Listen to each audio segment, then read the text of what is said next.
Meteorologist Shan Scotch with your first alert forecast. We're tracking highs towards mid 60s this afternoon as winds change from the south to the west by the late afternoon hours. Looking at mostly sunny skies, that warm up continues throughout the rest of the week into Saturday. Highs towards the mid to upper 70s Thursday and Friday. By Saturday, 83 degrees, mostly sunny skies. A little bit of a cool down into Sunday, highs towards the lower 70s. Then next week, starting off towards the mid to lower 50s from Monday on. From the First Alert 4 Weather Center, I'm meteorologist Shan Scotch.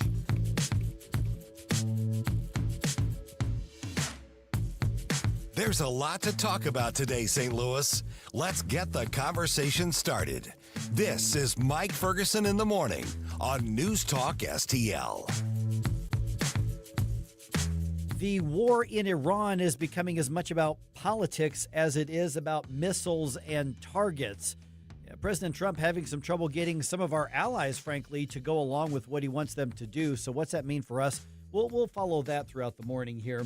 Hey, good morning. Mike Ferguson here. Happy Wednesday to you. One of the big news stories that suddenly kind of got pushed off the headlines was the Nancy Guthrie disappearance. Where does that stand? On yesterday's program, we actually had a really interesting conversation with private investigator Nils Gravelius, and he's got a new book coming out about his career in being a private detective and working with law enforcement, frankly.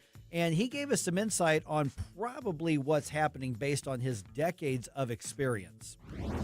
Is it possible that whoever is responsible for Nancy Guthrie's disappearance could actually strike again? Well, it's a possibility, but I don't think it's a probability. I'm going to step out of the box here and gainsay the sheriff. I think he's just trying to keep the media at bay while his detectives work with the Bureau to try to solve this thing. It could just as likely, it's more likely that it's somebody that Nancy knew. I'm gonna go with this. Like 36 hours after this disappearance, it was in local media, not national media, that there was no signs of a break-in at the house, but the sheriff characterized the house as a crime scene. And then they showed the blood trail on going out the front door. What that tells me is that there's a very good chance that Ms. Guthrie knew or thought she knew the person banging on her door at 2 o'clock in the morning. Nils, what has been your takeaway just watching as this has developed? I mean, we've gotten different press conference information from the sheriff's office. It seems like the story of this disappearance has kind of varied. We've got, it's not a crime scene. It is a crime scene. It's not a, we've gotten a lot of mixed information about it. What, in your experience, is this due to, confusion on the part of law enforcement, or is this the media spin? Well, I think it's the sheriff trying to keep the media at arm's length while preserving his value as a politician in southeastern Arizona. He did not come from the ranks as a detective or patrol deputy, from my understanding. He came up in the jail system. So he's got a shelf life as sheriff. If his detectives can't solve this crime, in fact, there's already a recall being adumbrated in Pima County, Arizona, to recall him. Nils, with the sheriff saying, the suspect could absolutely strike again. I mean, from a media perspective, that could be, making things more uneasy in the community because this has gone on for so long. What would be the better way to handle the relations? Because you obviously want people, to help out if they know something, but people have really connected with this on a personal level, even though most of us don't know Nancy Guthrie and never have. So what is it that the sheriff should maybe think about doing differently when it comes to managing the media circus that is something like this? Well, I think he's doing the best that he can in terms of that. It's not a bad foray to go out in front of the media and say that it could occur again. Well, absolutely, it could occur again if Nancy Guthrie thought she knew or did know the person banging on her door. This was not a serial killer or something like that. This is a targeted attack. And no one should believe that the purpose of this was robbery, because if you're just going to rob the woman, you leave her at home. You don't take her with. So I think there's more afoot here. I think the Bureau is combing through cellular telephone data, going over all communications of everybody that they've interviewed. The sheriff's detectives are better positioned to do local interviews of witnesses, potential witnesses, that sort of thing. They have a very capable homicide unit in Pima County, and that would fall to them, their major crimes unit, to do the interviews. They're probably doing the interviews over, because my certainty as a detective is that they have missed something on a prior interview. One of the big twists in this case kind of emerged by, surprise. Initially, we were told that there really wasn't recoverable camera footage from the front door camera, and then later there was some that they were able to retrieve, I think by going deep into the databases to retrieve it. Was there anything about that footage when it was released that caught your eye? Well, there was the remarkable way in which the assailant was carrying his gun. It was unconcealed and in front. Arizona's a constitutional carry state. You can carry a gun any way you want in Arizona as long as you're not a prohibited person. It suggested to me that it's somebody not used to carrying a gun illegally. When you're carrying a gun and committing a crime, you are carrying a gun illegally. Also, he removed the camera after first trying to obscure it with weeds. And that's interesting to me. If he had cased the job better, using the vernacular of the criminal, he would know that there was a ring camera and that he should bring some tape with him. Perhaps he thought he was avoiding a forensic photography problem by removing the camera and taking it with him. But this was, as you say, recovered from the cloud or the database, that sort of thing. Something that was released last week was going over other camera footage. There was absolutely nothing seen in back after a media source had been claiming that to have inside information that the back door was the point of entry. I think that the guy came in the front door, and I think that if it wasn't broken down, Nancy Guthrie admitted him because she knew him or thought she knew him. We are visiting with Nils Grevelius. He is a private detective in Los Angeles and the author of the book, The Last Lawman, True Stories of a Private Detective. And we're now looking at about a month and a half, 40 some days since Nancy Guthrie disappeared on this. How bad is the time factor if you're hoping to find her alive and well? My belief is she's probably been dead since that night. And is that I don't think she's going to be recovered alive. I don't want to break anyone's heart here, nor do I want to get too macabre with a civilian audience. Ms. Moore, Mr. Ferguson, I think she was murdered that night. What is it that makes you believe that? The blood trail, the lack of communication, the fact that the sheriff characterized the interior of the house as a crime scene without going into any detail above and beyond that, nor should he provide that detail at this point. And when you look at the investigation at this point, I would assume that this many days out, that's probably what they're looking at. But how does that change, or does it change the search or the processing of clues when you're looking for somebody who may still be alive versus somebody you believe may have been killed? Well, if you believe that the woman's still alive, you're going to be looking for people purchasing the drugs needed to keep her alive, given her heart condition. That would be one thing. But other than that, you're still going to be covering the basics, the interviews, the cellular data, the communications, all of that. Nils, tell us about the Last Lawman. What would you like our listeners to know? Well, I've been running and gunning on the streets of Los Angeles and other places for a long time, more than 3 decades. I was a Pinkerton man before that, and in the Army even before that. It's my true-to-life memoir.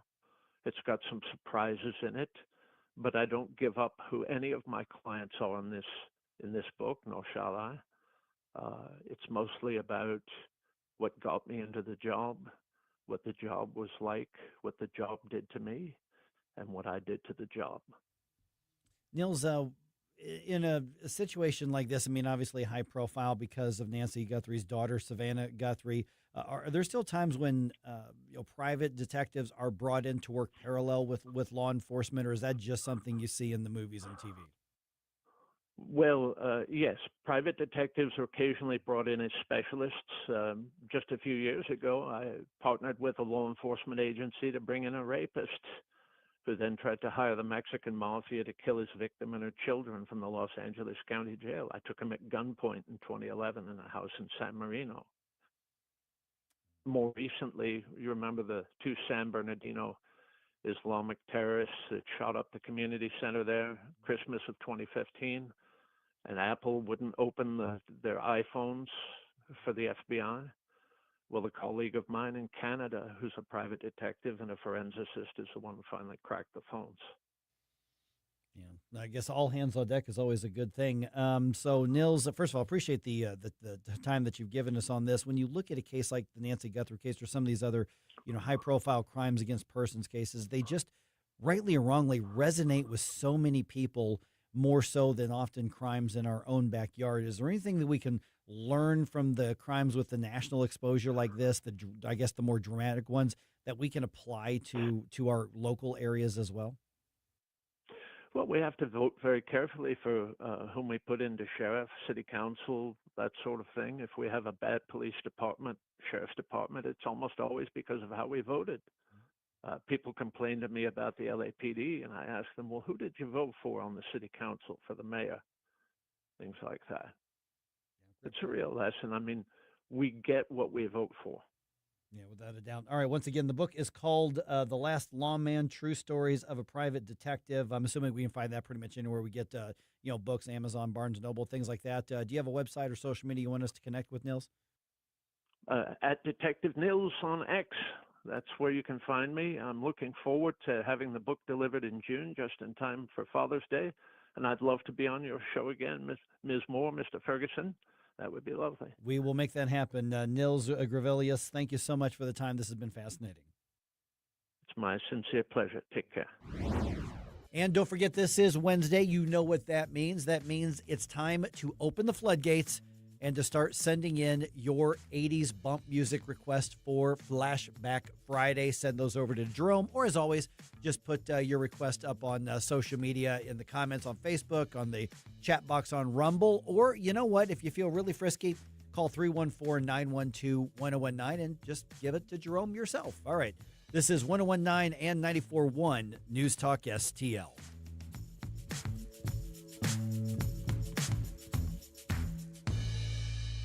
News, analysis, opinion. It's something that's imperative to our national security to have regime change in Tehran. We will finish this on America First conditions. 1019 and 94.1 News Talk STL. Ready for instant curb appeal that comes with a 25-year transferable warranty? Call Rhino Shield today. We do brick, block, stucco, asbestos, aluminum, steel, cedar, and more. Over the past 20 years, we've done thousands of homes, businesses, churches, schools, condos, parking garages, large metal buildings, and strip malls, from Champaign to the Lake of the Ozarks. We do flat and sloped metal roofs to extend their lives too. Proud to be veteran-owned and manufactured in the good old USA, so we're tariff-free. We're exceeding expectations every day. Evaluations are free. A+ rated with the BBB and a lot of 5-star Google reviews. Call 877-25-RHINO, 877-25-RHINO, or 877-25rhino.com. See what we did there? Genius. Tell them, ladies. Don't paint, don't vinyl, go Rhino Shield. Never paint your house again. Rhino Shield. Jamie Allman here, tossing and turning over retirement worries. You're not alone. 3 out of 4 Americans share your concern about having enough saved. But here's the thing. A comfortable retirement isn't out of reach, even if you're planning for 30 or 40 years ahead. Every day, Jeff Portman from the Gemini Wealth Group helps people avoid the critical mistakes that can derail their retirement. Build your path to financial confidence. Visit GeminiWealthGroup.com or call Jeff directly at 314-888-0123. Securities and advisory services offered through LPL Financial, a registered investment advisor. Member FINRA, SIPC. free. Hanson's Tree Service at hansonstree.com is your one-stop shop for expert insured tree care and more in the greater St. Louis region and at the Lake of the Ozarks. Visit hansonstree.com for 24/7 emergency tree care, grinding and land clearing, awesome organic mulch, green resource recycling, and more. Tim Jones here to tell you that whether you're dealing with old man winter at your home or business in the St. Louis region or preparing your lake home for spring, call Hanson's to help you out. No job too big or too small. Mention NewsTalkSTL. Receive 10% off all tree care services. hansonstree.com, hansonstree.com. The Herzog Tomorrow Foundation provides private school tuition scholarships through Missouri's new Most Scholars program to cover the cost of accessible, high-quality schooling. Hi, this is Myella Esser with the Herzog Tomorrow Foundation. Our private school tuition scholarships wouldn't be possible without the support of generous Missouri taxpayers. If you're a Missouri taxpayer interested in redirecting your tax dollars and sending them to Missouri students in need of a better education, please contact me at herzogmostscholars.org. Better education for students creates a better tomorrow for all. Learn how you can help provide a better education for Missouri students at herzogmostscholars.org. That's herzogmostscholars.org. Also, sign up for The Lion, an initiative of the Herzog Foundation that carries articles covering a wide range of issues facing American families and culture. herzogfoundation.com. That's herzogfoundation.com.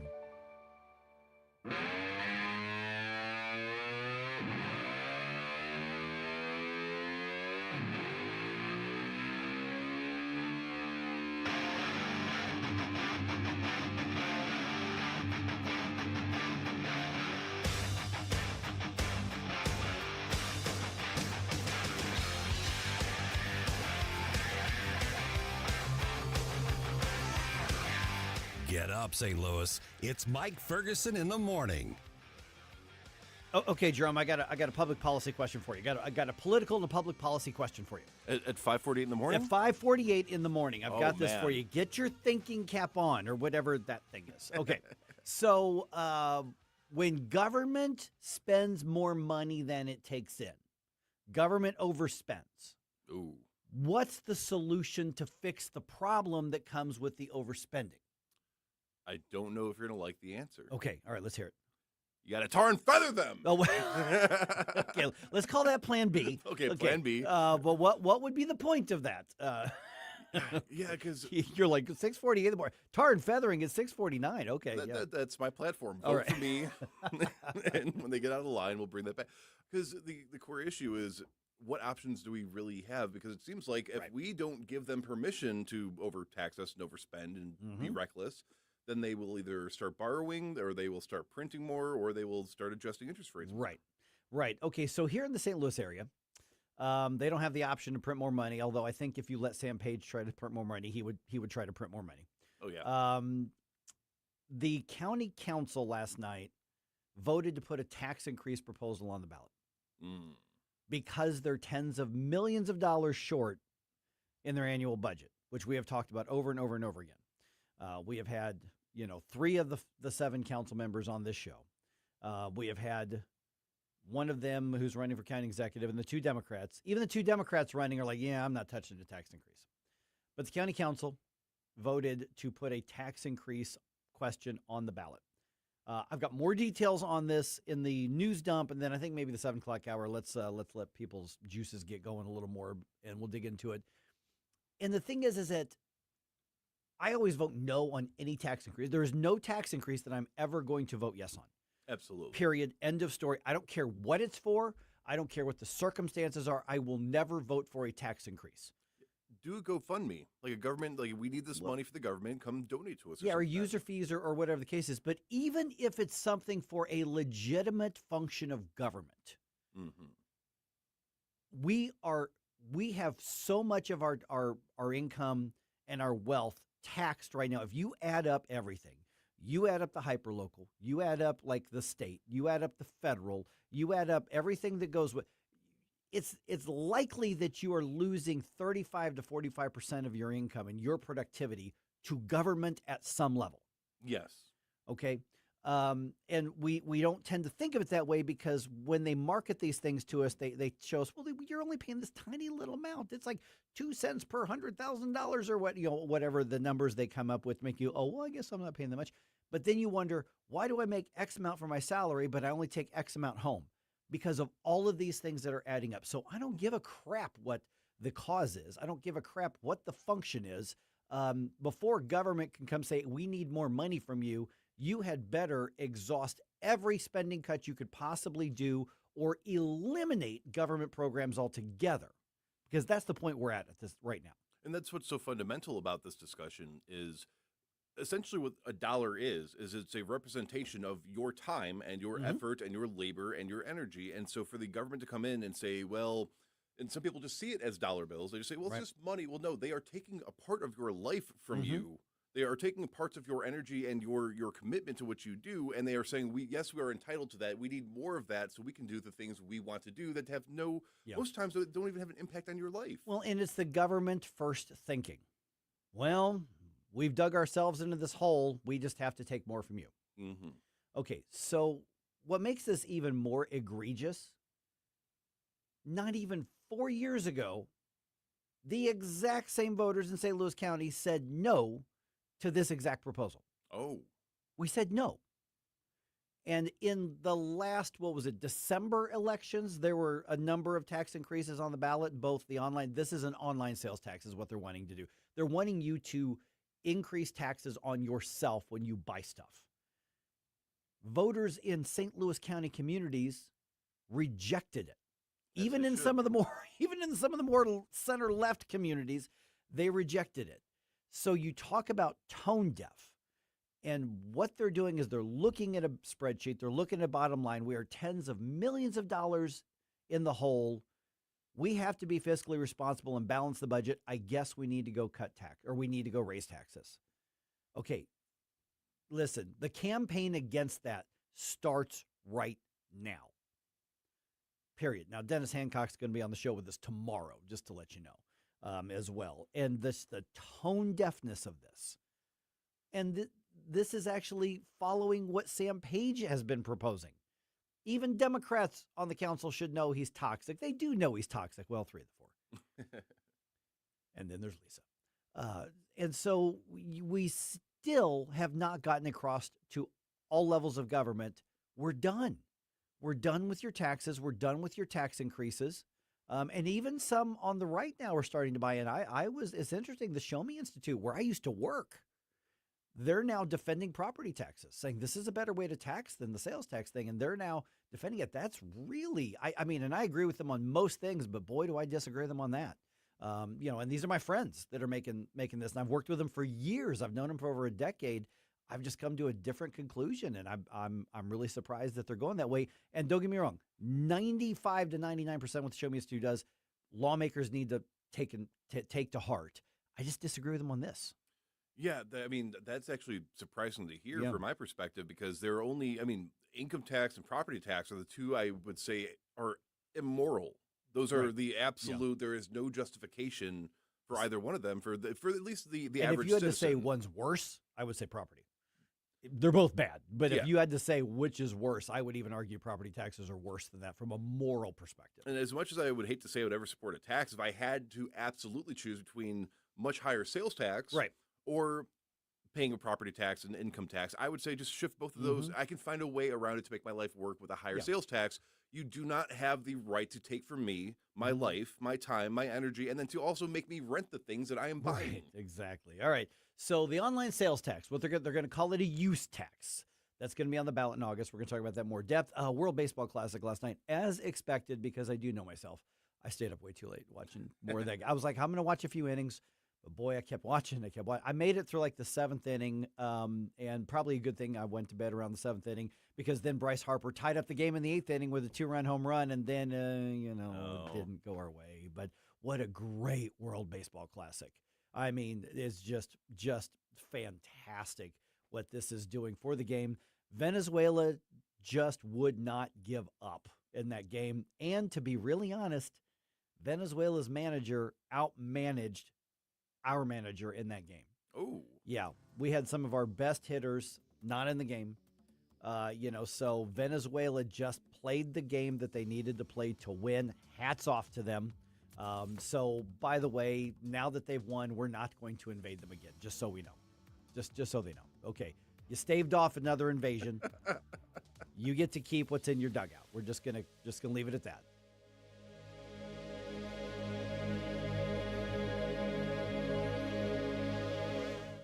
Now, the Free Market Minute, brought to you by the Hammond Institute for Free Enterprise at Lindenwood University. Hey, it's Mike Ferguson from The Morning Show, and I'm here with Dr. Grant Black. And Grant, does having more economic freedom make a difference in people's lives, such as maybe helping reduce poverty? It definitely makes a difference. Economic freedom is critical for fostering well-being and prosperity. It enables people to make their own choices and pursue their own interest, like choosing careers, starting businesses, and innovating to make the world better. It thrives in environments that empower people, promote competition, and protect property rights, all while being supported by limited and healthy government. Economic freedom is a catalyst for generating higher incomes, greater wealth, more opportunities, better access to education, and improved health at all levels of society. It makes a difference. The John W. Hammond Institute for Free Enterprise at Lindenwood University fosters and examines market-oriented approaches to economic and social issues. To learn more, visit hammondinstitute.org.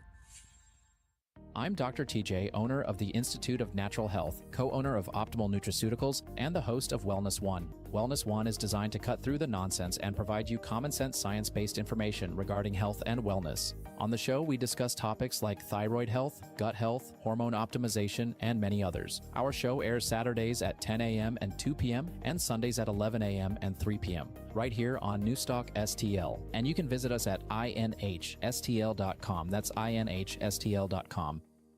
Country Mart in St. Clair is having a 16-hour sale. Saturday, March 21st, 6 a.m. to 10 p.m. Stock up with unbeatable prices. 2 pound of red ripe strawberries, $2.99. Dozen Best Choice Grade A large eggs, 2 for $3. Family pack ground beef, $4.19 a pound. 6-pack Pepsi products, 3 for $9. Family pack of chicken drumsticks, $1.19 a pound. Chester's 8-piece fried chicken, $9.99. Hurry while supplies last. See all items on our Facebook page. Country Mart on Plaza Drive in St. Clair. People ask all the time, who the heck is Low Cost Airlines? Well, we're not just one airline. When you're talking to us, you're talking to everyone. We are the discount supermarket for all airline tickets. Plus, we have all the airlines and always have the best prices. American, Delta, United, plus all the specialized international airlines and a lot more. And we make it easy. We guarantee you'll talk to a live human in 60 seconds. You can have the rates you need and have your trip booked in 5 minutes. Now, how cool is that? And remember, when you're talking to us, it's like talking to every single airline available with one fast phone call. All you need to do is call and find the best prices to fly wherever it is you want to go. So are you ready? Call Low Cost Airlines right now. 800-515-2397. 800-515-2397. 800-515-2397. That's 800-515-2397. KLGY HD3 Clayton, K270BW Bellefonte, KNBS Bowling Green. This is News Talk STL at 1019, 94.1, and always streaming at NewsTalkSTL.com. News this hour from Town Hall. I'm Rich Thomason. Senate Republicans have advanced the Save America Act, requiring ID and proof of citizenship to vote. Senate Majority Leader John Thune. Even the Democrats who are complaining loudly about this required a photo ID to get into the Democrat National Convention. And there are a number of our colleagues, Democrat colleagues on the other side of the aisle, who require a photo ID just to attend their official events. Democrats have used terms including voter suppression and Jim Crow 2.0 to describe that bill, which will now go up for debate in the Senate. Israel's defense minister says Iranian intelligence chief Ismail Khatib is dead, killed by the Israeli military. Israel Katz adds that significant surprises are expected throughout this day on all fronts. Go west, young man, and if you do, take along an air conditioner. Cities like Phoenix and Las Vegas are accustomed to triple-digit temperatures, but not in mid-March. And in San Francisco... Yeah, usually it's not this warm in March, so this is kind of a nice surprise. Excuse Jessica Ling for just wanting to soak in the warm, sunny weather at Crissy Field Beach in the Presidio. Yeah, this is very enjoyable. Thomas Jamar is visiting from Texas. I've been out here before, and it'd be like so cold, I gotta have a sweater on. Justice Ruiz was walking a small pack of dogs. Like, we go to the beach every day, and this is perfect weather. I'm Ben Thomas. Venezuela has won the World Baseball Classic for the very first time, rebounding from a blown eighth-inning lead to beat the United States by a score of 3-2. The Americans lost their second straight WBC final after winning the championship back in 2017. Watching Wall Street this morning, the Dow futures up 216 points. NASDAQ futures ahead 162 points. More on these stories at townhall.com. So my friends over at Pure Talk have been sending me customer feedback from consumeraffairs.com, where thousands of people rate and review the top wireless providers. Here, for instance, is a nice note from James in Raleigh, North Carolina, who writes, quote, after hearing Mike Rowe's ad, we made the switch to Pure Talk, and we couldn't be happier. We went from spending $1,200 a year with T-Mobile to $420 with Pure Talk. Thanks, Mike. Switch today! Exclamation point. Pure Talk is saving James $820 a year. And because he literally wrote the words switch today in capital letters with an exclamation point, I'm going to go ahead and dedicate this commercial to him. So folks, take it from James in Raleigh, North Carolina. Pure Talk can give you unlimited talk, text, and plenty of data for just $25 a month on the same 5G service the big guys are overcharging you for. Just dial pound 250, say Mike Rowe. You'll also save 50% off your first month. That's pound 250 to save an additional 50%. Thanks, James. From the Michaels Flooring Outlet Weather Center. Meteorologist Shan Scotch with your first alert forecast. We're tracking highs towards mid-60s this afternoon as winds change from the south to the west by the late afternoon hours. Looking at mostly sunny skies, that warm-up continues throughout the rest of the week into Saturday. Highs towards the mid to upper 70s Thursday and Friday. By Saturday, 83 degrees, mostly sunny skies. A little bit of a cool down into Sunday, highs towards the lower 70s. Then next week, starting off towards the mid to lower 50s from Monday on. From the First Alert 4 Weather Center, I'm meteorologist Shan Scotch. This hour of News Talk STL brought to you by Chris Cooper and Serenity Wealth Management. Discover little-known strategies that could be the difference between choosing the care you deserve or having someone else decide it for you. Get a free copy of Chris's book at serenityltc.com. Hey, it's Vic Porcelli here with our great friend Chris Cooper from Serenity Wealth Management. Hi, Chris. How are you, Vic? I don't want to put anybody else down, but that when you go up and visit you at Serenity Wealth, your place looks like home. So a lot of financial advisory offices, they have, the big mahogany desk or the big marble entryways and things like that. The stock market channel on the TV when you walk in the door, right? That doesn't really drive a good conversation. Good financial guidance and advice starts with a good conversation. People are nervous. People are afraid to talk about finances, right? And so you can see a little standoffish. Well, my objective is to try to have a good, casual conversation. By having those conversations about life, goals, objectives, it's what makes me understand what our financials are supposed to fund. So if somebody does want to have a good conversation, how do they do that? How do they find you? Our website is the best way to do that because you can get all the information you need to understand where we are, get a little bit more information, all that. SerenityWealthNow.com. Reach out to Chris and Stacy today at SerenityWealthNow.com. Investment advice offered through Fortis Capital Advisors, LLC. On the next Larry Connors, USA. The story behind the story. Part 2 of the Houston mass murders. 30 children killed. Larry Connors, USA. Now, weeknights 6 until 8. On News Talk STL. Mike Ferguson. Boo! Relax, nerd. Susie Moore. And that would be a good time to respond with some applause. Get up! Get up! Can't you hear the alarm? Get up, St. Louis. That's a banana republic without the banana. Mike Ferguson in the morning on News Talk STL. Get up! Get up! This is your cousin God. All right, here's a question just on the political reality side, and I know we don't always like to deal with political reality. We like to think about what should be instead of what actually is sometimes, but that doesn't mean you don't stop fighting for what should be. Sure. All right, that's the question in front of a lot of people in Washington, D.C. If it's not going to pass, should Republicans continue the fight for the election reform bill anyway? Yes. Okay, that's what a lot of people are saying. Mm-hmm. So we'll get into that in just a minute. St. Louis County voters are going to face another tax increase vote this year. Yay. Jeez.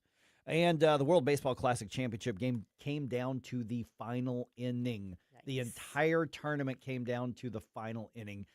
Did you watch any of the game? Did you? Okay. I did not. The pregame hype thing was badass. Really? Oh, my goodness. If you can, I'm sure it's on YouTube somewhere. It was, the perfect balance of like drama and hype and patriotism for both sides. And I mean, they just nailed it. It was fantastic. Not to mention like the LED lights and on, graphics and the way they hyped up the game. It was phenomenal. The World Baseball Classic just nailed it this year. Because in years past, we're like, oh, this is fun, this is good. But for whatever reason, man, this year they went all out and they did it, man. It was good. Sweet. Not the outcome that we were hoping here in the U.S., but, hey, it was a great tournament. All right, 6:07 right now. Let's go ahead and get started with the news dump. Wake up, America. It all worked out. They got all the news. The morning news dump. Because I could sit and talk about the World Baseball Classic all day, but then nobody would listen to me. No. Just saying. Okay, let's talk Operation Epic Fury here. Democrats in Congress demanding an end to Operation Epic Fury. The Trump administration obviously wanting to continue the war against Iran. House Democratic Caucus Chairman Pete Aguilar out of California explaining some of the issues that they say they have with it. 13 of our brave service members were killed, with more than 140 injured. Americans are mourning their family members who died in the war that the Trump administration can't explain. And what does Trump do? He sends a fundraising email out. Okay, so Aguilar also pointed out, too, we're basically at $1 billion a day for the war as well. That's among the complaints as well. House Speaker Mike Johnson responding to that in a press conference at the Capitol. Iran was building up ballistic missiles at such a rapid pace, and we knew that their plan was to fire them upon Americans. Okay, I don't know that we know that for sure, but that's what they're saying. Top Iranian security official Ali Larijani was among those killed in recent strikes as well. Yeah, he was the guy that was the meme king. Yes. He was like Mr. Troll King on Twitter. Not so much anymore. No, not in the least bit. So the basic premise of the entire war is still going to be, the topic, obviously, tactic and strategy and cost, but there's still a debate over the basic premise of it. As there should be. Yeah. I mean, I don't know. To me, that is just like a normal part of the process and should be part of the process. And we should be asking, what is our objective? Are we justified? What is the end game? And that, all of those things have to be taken into consideration. Yep. All right. Senate Republicans kicking off basically a talkathon on the voter ID bill, the Save America Act that President Trump supports. Last week's cyber attack affected strikers' operations, including systems that support... I'm sorry, that is the wrong one. This is the one that I wanted here. For the next several days, GOP senators will hold the Senate floor and debate a bill that Republican leader John Thune has repeatedly said doesn't have enough support for passage. But Republicans are moving ahead with the talkathon because of President Trump's insistence. The legislation would require proof of citizenship to vote and eliminate mail-in ballots. And the president warns he'll never, ever endorse anyone who votes against the bill. Greg Clugston, Washington. So Donald Trump has been able to, just off of the force of sheer will, get some things done that we didn't think were going to be done. I don't think this is going to be one of them. Maybe not. This is one of those things that, I'm trying to be logical about. But there's this sort of like, well, we don't have the votes. Like, what, why aren't you getting the votes? Whip at them. Do what you need to do. Figure it out. Change the rules. Do what you need to do. 80% of the American public is saying, yeah, do this. This is ridiculous. Yeah. So Thune is basically, it's the changing the rules as the part. Right. That's really where the behind the scenes pressure is, because Republicans don't have 60 votes, but they got the majority. But over and over again, we see Republicans in the majority hamstring themselves and then say, sorry, can't do it. Well, that's baloney. I almost said something else. I was going to say, which way were you going? I was going a different direction, but I am FCC aware. But ridiculous. I don't believe you anymore. You're hamstringing yourself on purpose. I got nothing to argue with you on that. That's where I am right now. Yeah. All right. AAA says get to the airport 2 to 3 hours before your flight. Ouch. If you're flying out of Lambert over the next few days. All right. While delays in getting through security here have been shorter than in many other airports around the country, the NCAA tournament games at Enterprise, people are arriving today for those. And spring break travelers are likely going to increase the lines, and they do not have additional staffing at the security checkpoints. Yeah. So just be aware. Be aware. 6:35, we got a really interesting discussion here. And I've actually heard this argument made, but it's really now for the first time, I think, getting a little national attention. Would we be better off with privatized security at the airports? So we're going to hear the case made for that at 6:35, okay? All right, the 2026 general election for governor in Illinois is going to look like the 2022 race for governor in Illinois, with J.B. Pritzker being challenged by former state senator Darren Bailey. In his primary victory speech, Bailey calling for a united front against the governor. We must join together to stop another 4 years of billionaire leadership that doesn't understand your life, your bills, or your struggle.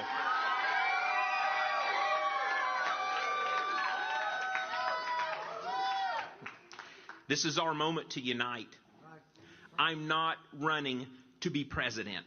I'm running to be your governor. All right, Bailey won with 53% of the primary vote in a four-way race. It was a bigger margin than I thought it was going to be. I thought Bailey was going to be the favorite in that, but I thought Ted Dabrowski was going to do better than he actually did. Yeah. I think just Darren has the overall name recognition and familiarity feel to him, so that obviously worked to his favor. All right, and there was no question that the Democrats were going to renominate J.B. Pritzker for a third term. Here's part of what he had to say about Darren Bailey.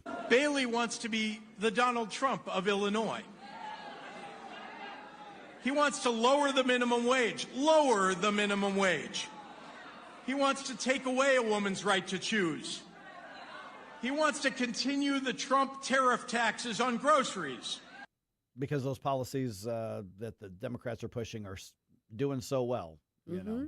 Well, I'm actually sympathetic to the argument on the tariffs. It's working for JB. Yeah.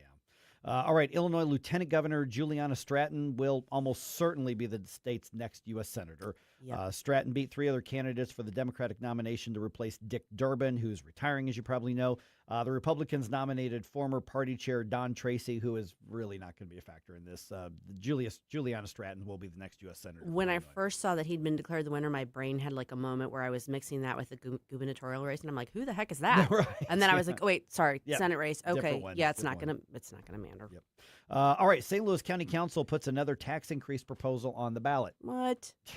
God. It's not like voters haven't made our position clear on this. So maybe you changed your mind. Yeah. At last night's meeting, they voted to put an online sales tax on the August ballot to deal with the government's budget shortfall. Voters in the county rejected that idea in 2022. Devil's advocate. So is the thinking that, well, they rejected it in 2022, but this is 4 years later, and we have these, we've done everything that we can from a cutting standpoint, and at this point, it's either going to be this or cutting programs that people are going to have a cow about. That's what they're arguing. Yeah. That's what they're going to. That's what the majority. I think the Republicans, I don't think, are on board, but I think that's what they're going to argue. I mean, I think that's probably their strongest argument. They might get voters to change their minds, and if they're given that either or proposition. But except there was this very thing in a couple of the cities, larger cities in the county just last year, and voters said no to them there too. Yeah, and they should. I'm just saying that's the argument. I think it passed in Maryland Heights, but it didn't in some other ones. Gotcha. But, yeah. All right, Team USA's late game comeback was just not enough. Venezuela wins the World Baseball Classic, 3-2 win over the U.S. last night in Miami. Bryce Harper's eighth inning, two-run home run tied the game after the U.S. had been trailing for most of the game. Yeah. Eugenio Suarez's RBI double in the ninth inning for Venezuela drove in that winning run. Well done, World Baseball Classic. United States just got outplayed last night. Venezuela just played a better game. Do we have to give Maduro back? Ooh. Or their oil back? Well, that's not happening. No. They won the trophy. I think that's all they're going to get at this point. But you know what? Just a quick side note. One of the main players for Venezuela is Salvador Perez, who plays for the Kansas City Royals. One of my favorite players in baseball. Really? True class act. I was very happy at least to see him get that championship because I suspect Salvi's going to be retiring. And he was handing over the torch to Bobby Witt Jr., who's also playing for the Kansas City Royals. Nice. So they had a really good presence over there. Not so much with the Cardinals here, but you know what? It was a great tournament, and I'm sad Team USA didn't win, but I'm just overall thrilled with how the World Baseball Classic has been good for the game of baseball. Very nice. You want to give me more information. You want to take the place of what I trust. Mike Ferguson in the morning. Person, woman, man, camera, they say, that's amazing. On News Talk STL.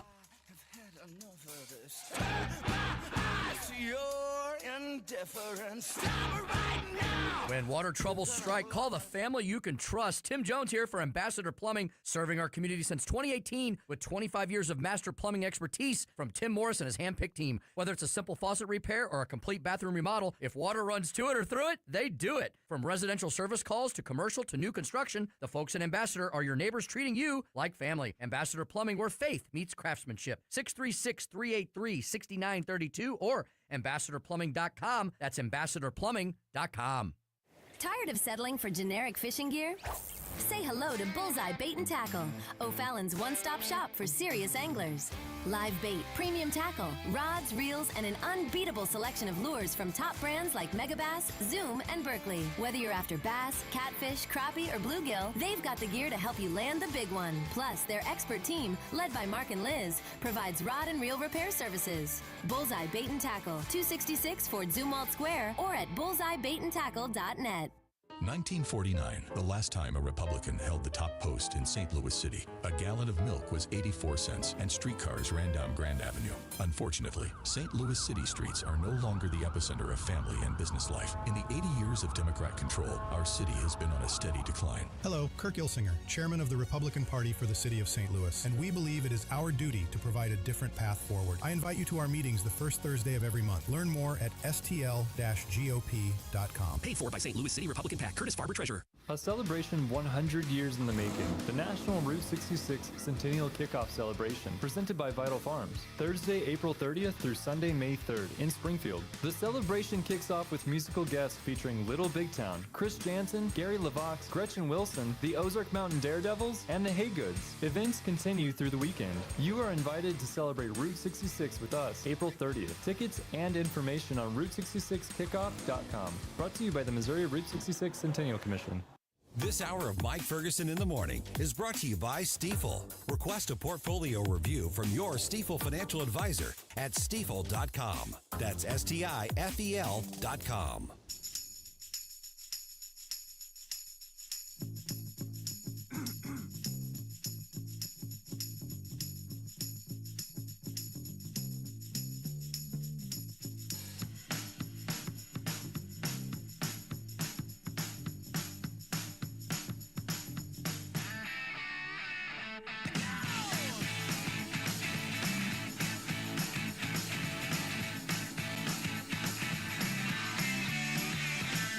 Hey, Chris Arps from the Tim Jones and Chris Arps Show. Make sure that you're listening to our show this afternoon from 4 to 6. Now back to the Mike Ferguson in the Morning Show. All right, I want to get into this tax increase thing. It's not even so much that we've just got one more thing on the ballot that irks me so much. It's that you've got one of the governments of one of the largest parts of the metro area not listening to what people are clearly saying about taxes right now. So we're going to get into this in more depth in next hour. But St. Louis County government, okay, so here's what's happened.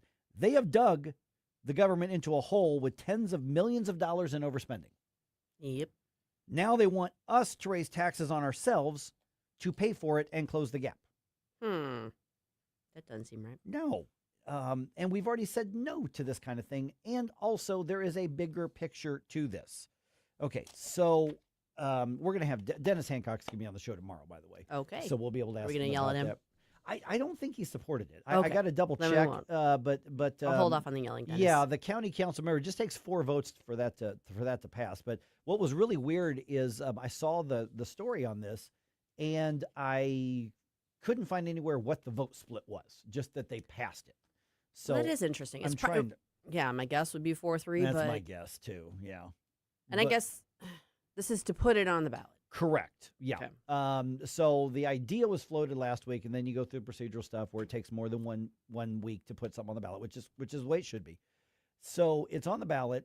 We rejected this 4 years ago. Mm-hmm. Multiple communities in St. Louis County last November, in December actually, rejected these exact same things for their community. Now, there was one or two. I think Maryland Heights passed theirs, but the others, like I think it was Creve Coeur and some others, just said no.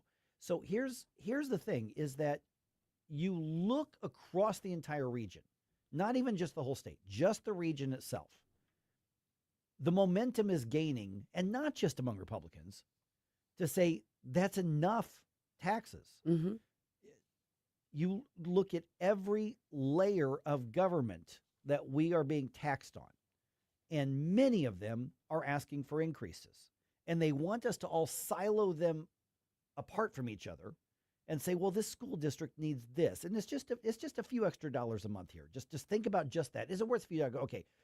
And that's how they look at it. That's how they pitch it. Richmond Heights is pitching a property tax hike, and frankly, illegally campaigning for it with their social media. And they're Are they Sam-Paging it? Well, they're not as overt. Okay. But like, for instance, what they're saying is, if this is passed, we can continue to provide all these services.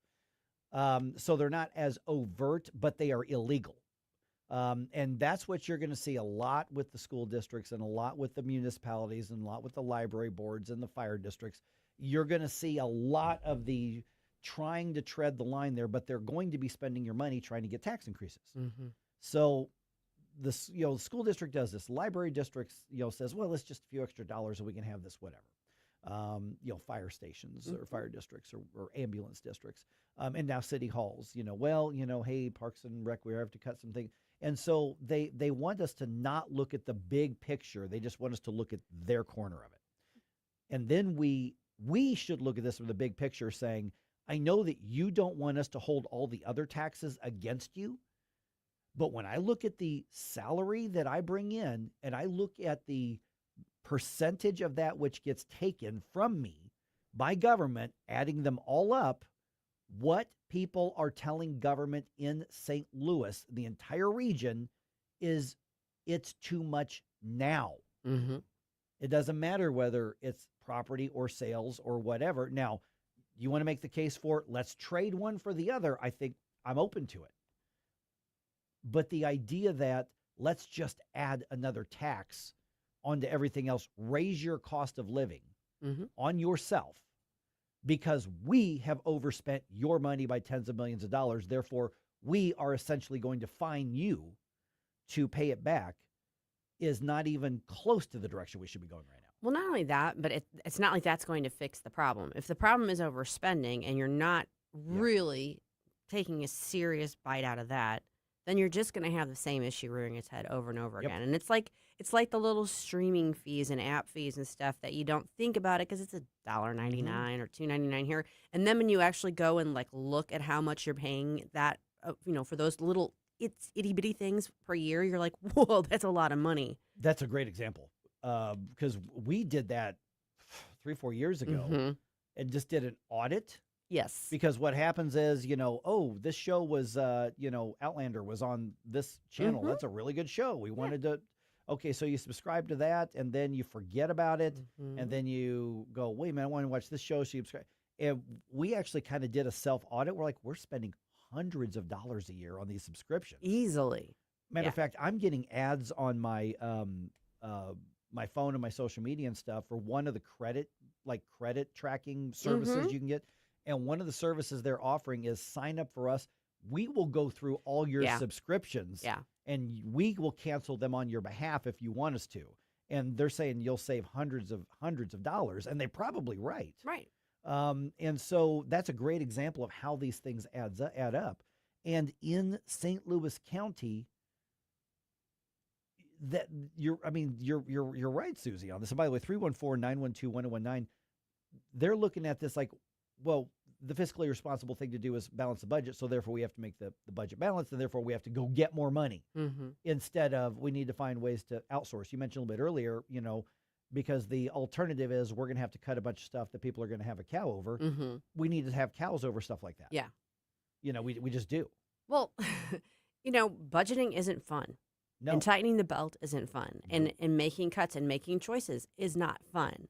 Anybody who manages their finances reasonably well and isn't completely buried in debt recognizes you have to make tough choices sometimes. That's the whole point. Yeah, that's what you get elected and you're paid to do. Yeah.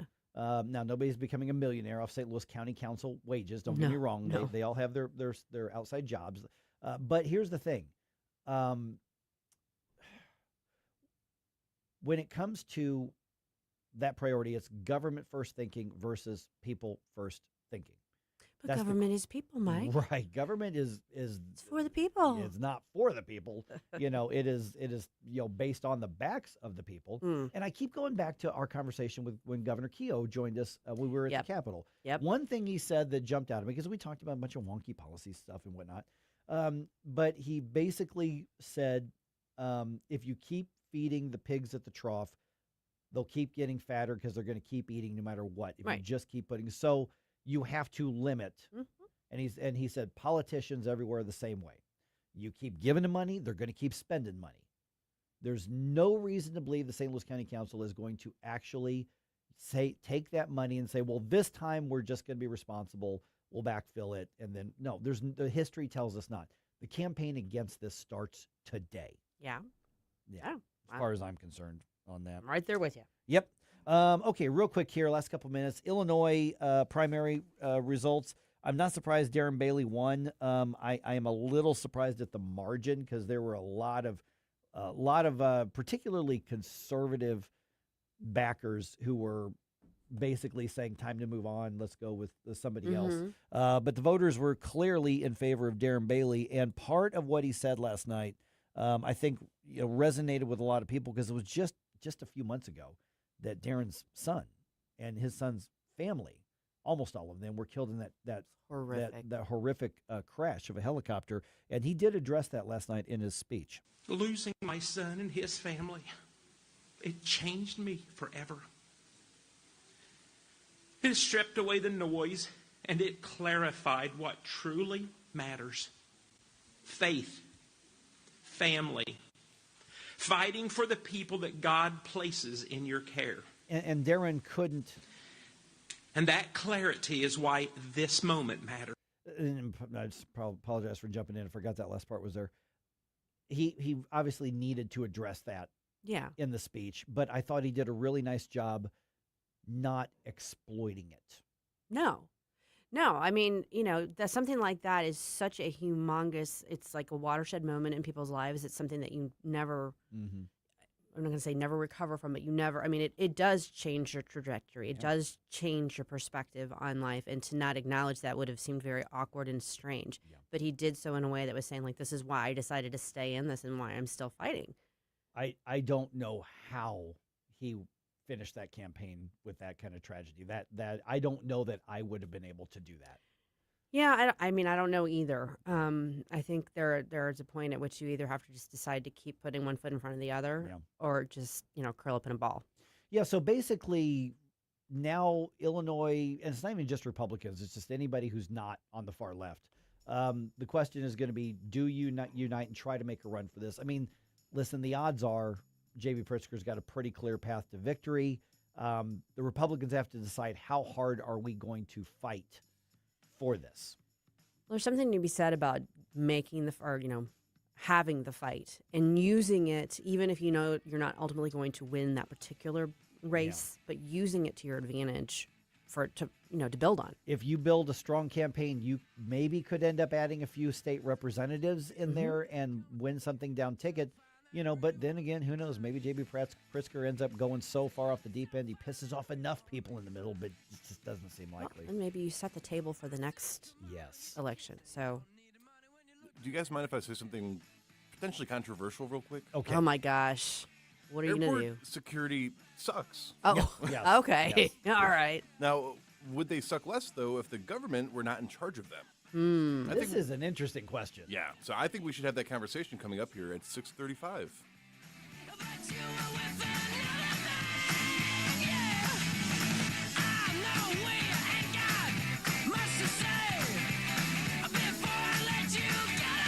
Mike Ferguson in the morning. Smart people know it. Stupid people may not know it. On News Talk STL.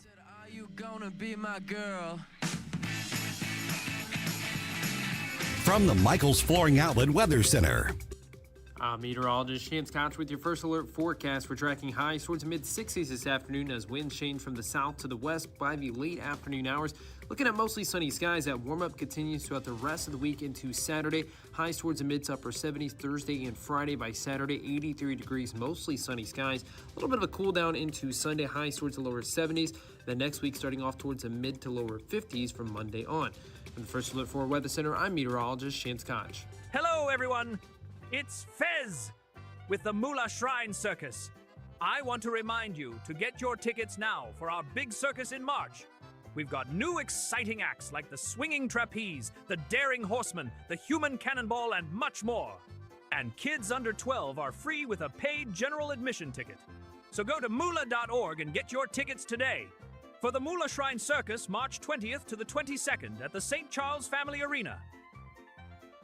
Kathy Connor from Connor Roofing is here. Kathy, how you doing? Good. Hi, Vic. You know, when you need a roof, I don't want to call a stranger. I want to call you. Yeah, thanks. At Connor Roofing, we're more than just a roofing company. How long you been doing it? Since 1993. And year after year, storm after storm, you guys are always there. Because this is our home, too, Vic. Our kids go to school with your kids. We cheer for the same teams. Go Blues! So support your neighbors. Call Connor Roofing at 314-375-7475 or CONNER roofing.com. Thanks, Vic. Think you're just getting older? Stiff in the morning, low energy, aches that weren't there 5 years ago? Maybe. Or maybe it's your mattress. At Snooze Mattress and Wellness, we're locally owned and family owned, and we use advanced sleep technology to measure your pressure points and match you to the right mattress for your body. No fake sales, no guessing, no pressure. Just honest guidance and better sleep. Snooze Mattress and Wellness in Chesterfield. Sleep restored, life renewed. If you have a phone, you have a radio. Download the all-new NewsTalkSTL app. Love the all-new NewsTalkSTL app. On my way to work in the morning. Usually I'm in the car. I listen on the app in my car every morning going to work. Download the NewsTalkSTL app and listen anytime, anywhere.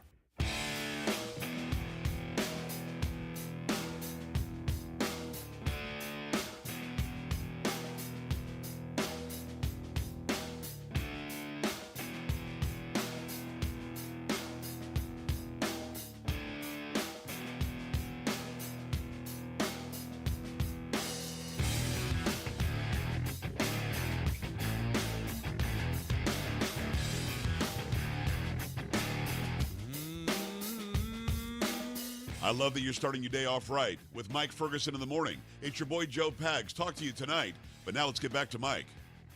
Okay, did you see this, that the Transportation Department is warning that some airports might have to shut down because of the partial government shutdown funding issue, and because TSA is not getting funded right now again. Right, because the Democrats. Well, yeah.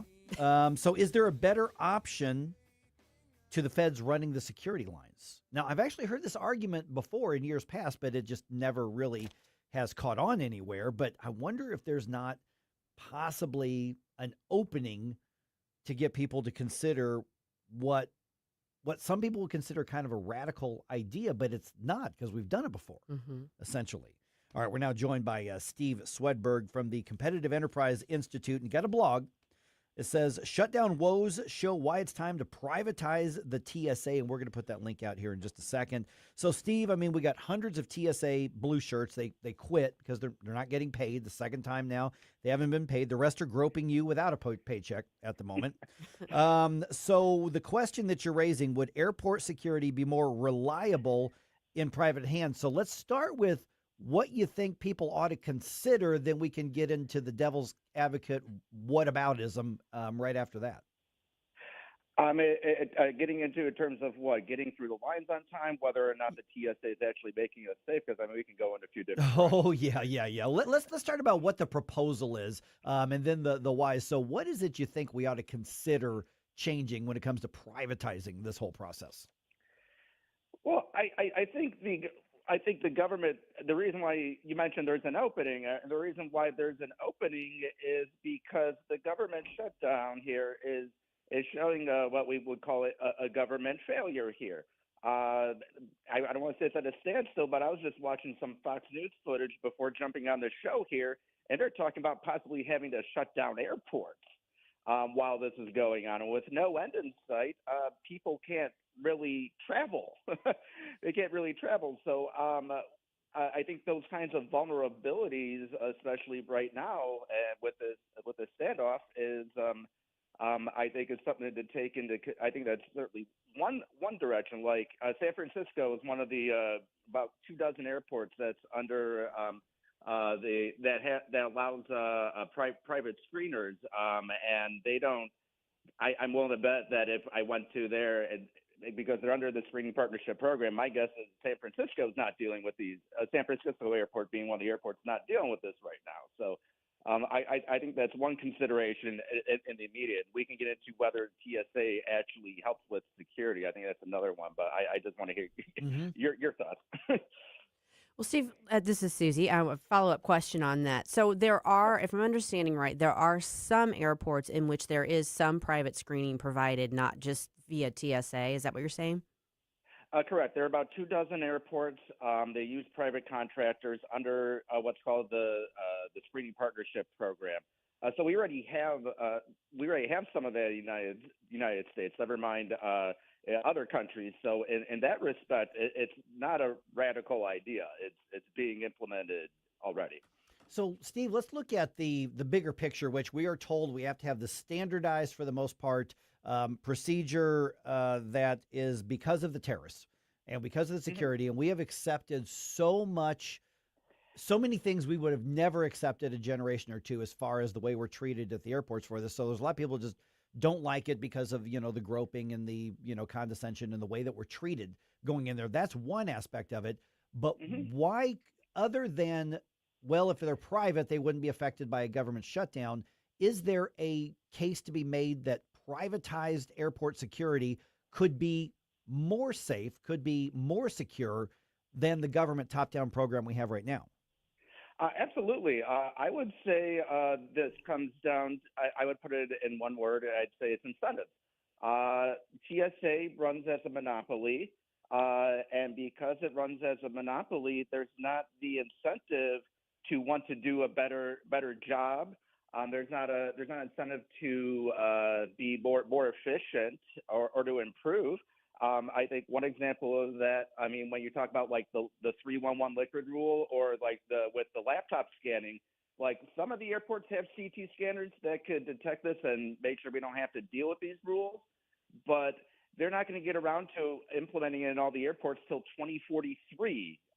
So that's so there's not the incentive to get off their tuchus and get off their hide and do something about it. So the incentive's not there to do it.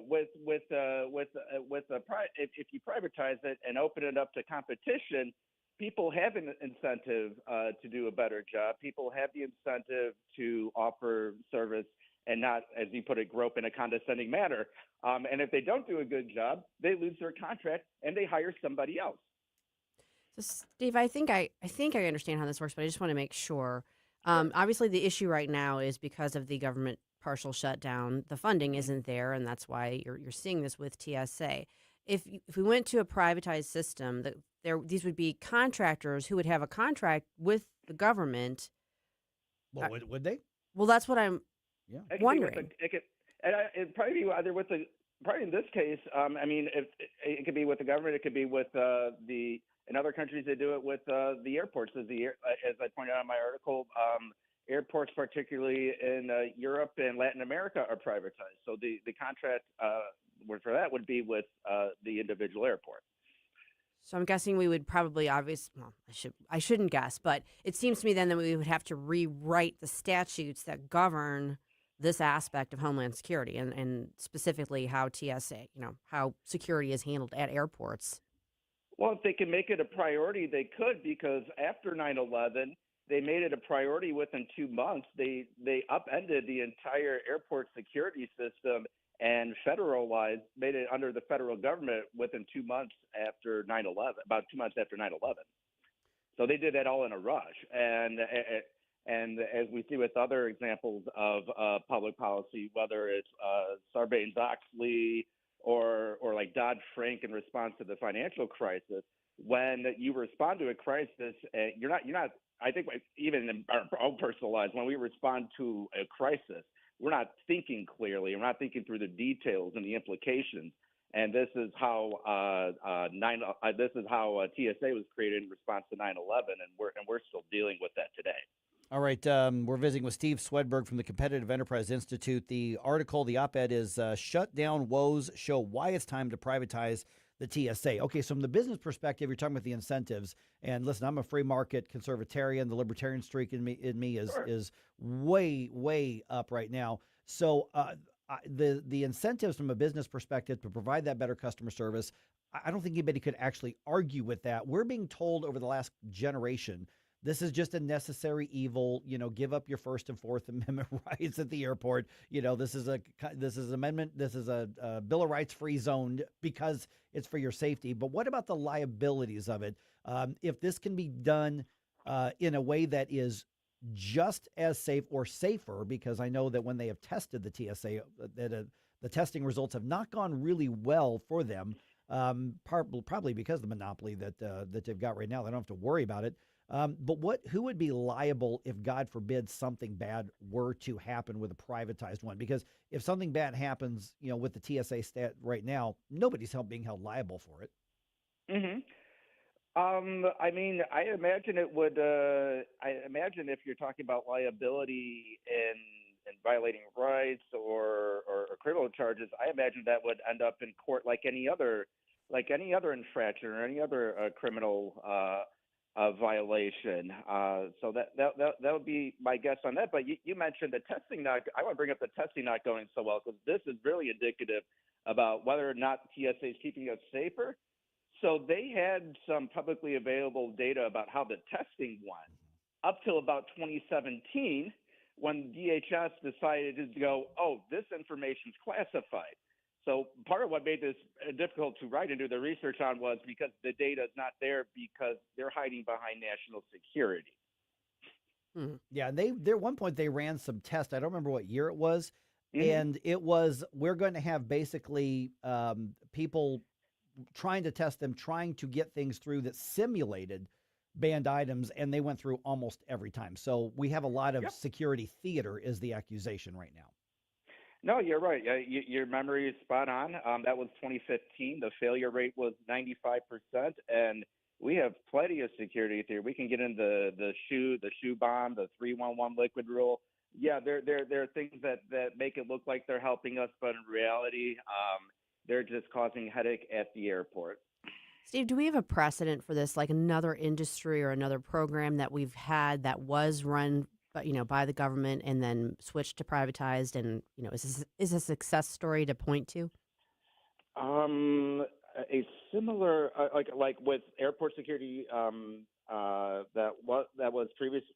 I'm sorry, you're asking if there was a previous, are you talking about with airports specifically? Or anybody. Just, any industry, like a program that we had that was run primarily by the government that we've been able to successfully transition to privatized. And that could be the model for what we would do here. And proof that the sky doesn't fall. The sky doesn't fall when government doesn't have to run things. I'm thinking of something, but the thing that just came to my head was like Sweden and social security. They were able to privatize that. I know with rail, it was very heavily regulated up till the 1980s, and I wrote a couple articles on this.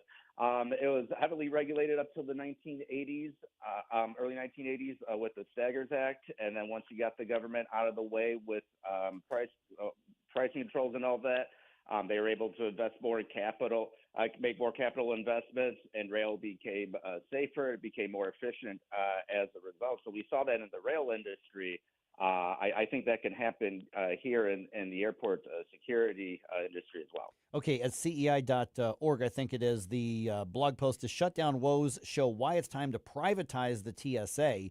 And we're visiting with the author of that, Steve Swedberg. I've just got a minute or so left, Steve. So change is scary, especially when we're told, listen, we've got heightened security threat level right now, and we're told TSA, this is the front line against the terrorist, and, these GED blue shirts are the ones that are protecting you from the terrorists. And a lot of people have bought into that. So it's scary to hear the change to say, the idea of a change to say, well, let's put it in private hands. I think you make a lot of sense when you talk about the incentives and things like that. But just the idea that, well, can I really trust the security firm more than I can trust the government? And that's just a concept that so many people have trouble buying into. What's the message, at least to get people to start thinking in terms of there might be a better way? We don't just have to accept this as a necessary evil. I think to go back to Ronald Reagan, he said some of the scariest words in the English language are, "I'm from the government and I'm here to help." And this is coming from someone who used to work for the North Carolina state government as a budget analyst. I'm not, that's not a knock on all government workers, because I have friends who are government workers and everything. But I think we need to dispel ourselves of the notion that just because the government is in charge of it, I would argue that it's too important for the government generally not to be in charge of it. And we're seeing that with the long lines here at TSA. Again, the TSA does not have the incentives to do a good job. They do not have an incentive to keep their employees working in the airport security line. So we need to think about incentives and what's best for both the security of airports and the people going through those security lines. Yeah, and one way or the other, obviously we're going to end up paying for that either through taxes or through extra fees at the airport, or even the airlines, if the airlines were in charge of their own terminals. So one way or the other, it's going to be built into the cost of this. Would it be more efficient if it were done with a contract with the airports or with the airlines, as opposed to we're all paying taxes and then we have to deal with the funding debacle with Congress every once in a while? Yes, I would say for two reasons. Number one, going back to incentives, they have an incentive to be more efficient, to be able to do more with fewer dollars. And number two, paying taxes creates a middleman. Marginal effective tax burden would be the technical term. And that creates greater inefficiencies as a result of taxation. So the burden of proof would have to be TSA actually has to do better than the private sector, and that evidence is not there. So that just strengthens the argument of why we should privatize airport security. All right, Steve, we find your work. We'll follow you how and where? You can follow me at CEI.org. If you go under the Teams tab, you'll find my name, Steve Swedberg, and then you can get access to all my articles and news releases and any citations I've had since I've been at CEI. Thanks, Steve. Great. Thanks, Steve. Thank you. Hey, y'all, you know what day it is? What day? It's Bump Day. Day. Never gets old. Well, maybe it does. But either way, I don't care. We're doing it anyway. We're doing it anyway. Because you know why? We want you to send in your requests. Flashback Friday is right around the corner, and Jerome needs to know, what do you want him to play? So get those requests into him at NewsTalkSTL.com.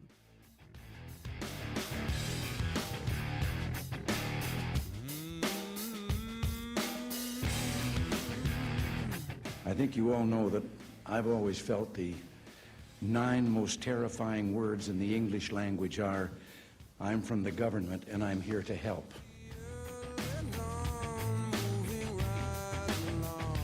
This is so stupid. St. Louis's. Okay, I'm hanging up on you now. Place to talk. News Talk STL. The Herzog Foundation is the vision of its founder, Stanley Herzog, and it exists to promote quality Christ-centered K-12 education nationwide. Hi, this is Chris Stegall with the Herzog Foundation. We offer a wide variety of resources relevant to today's families, including a free online publication called The Lion. The lion is one of God's most majestic creatures, symbolizing strength and courage. Named for its attributes, the Lion publication carries articles covering a wide range of topics facing American families and culture, especially related to the education of children. The Lion can be found online at readlion.com.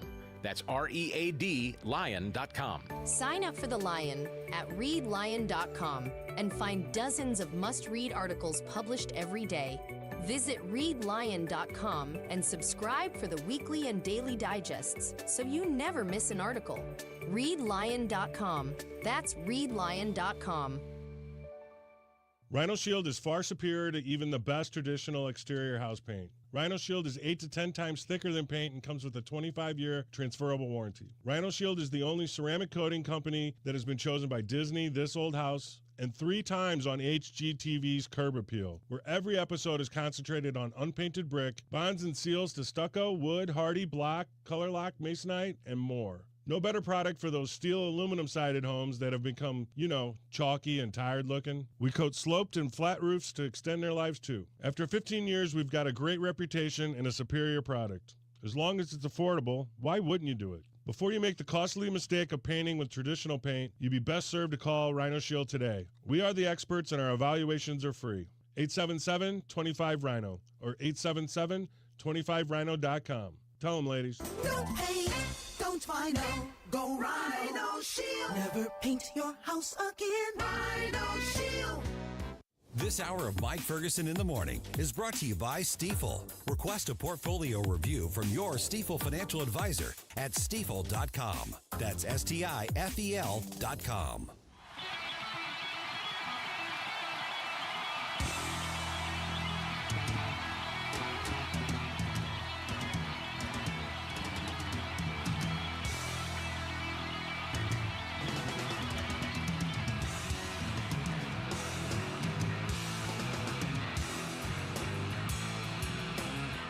Hi, it's Randy Tobler here.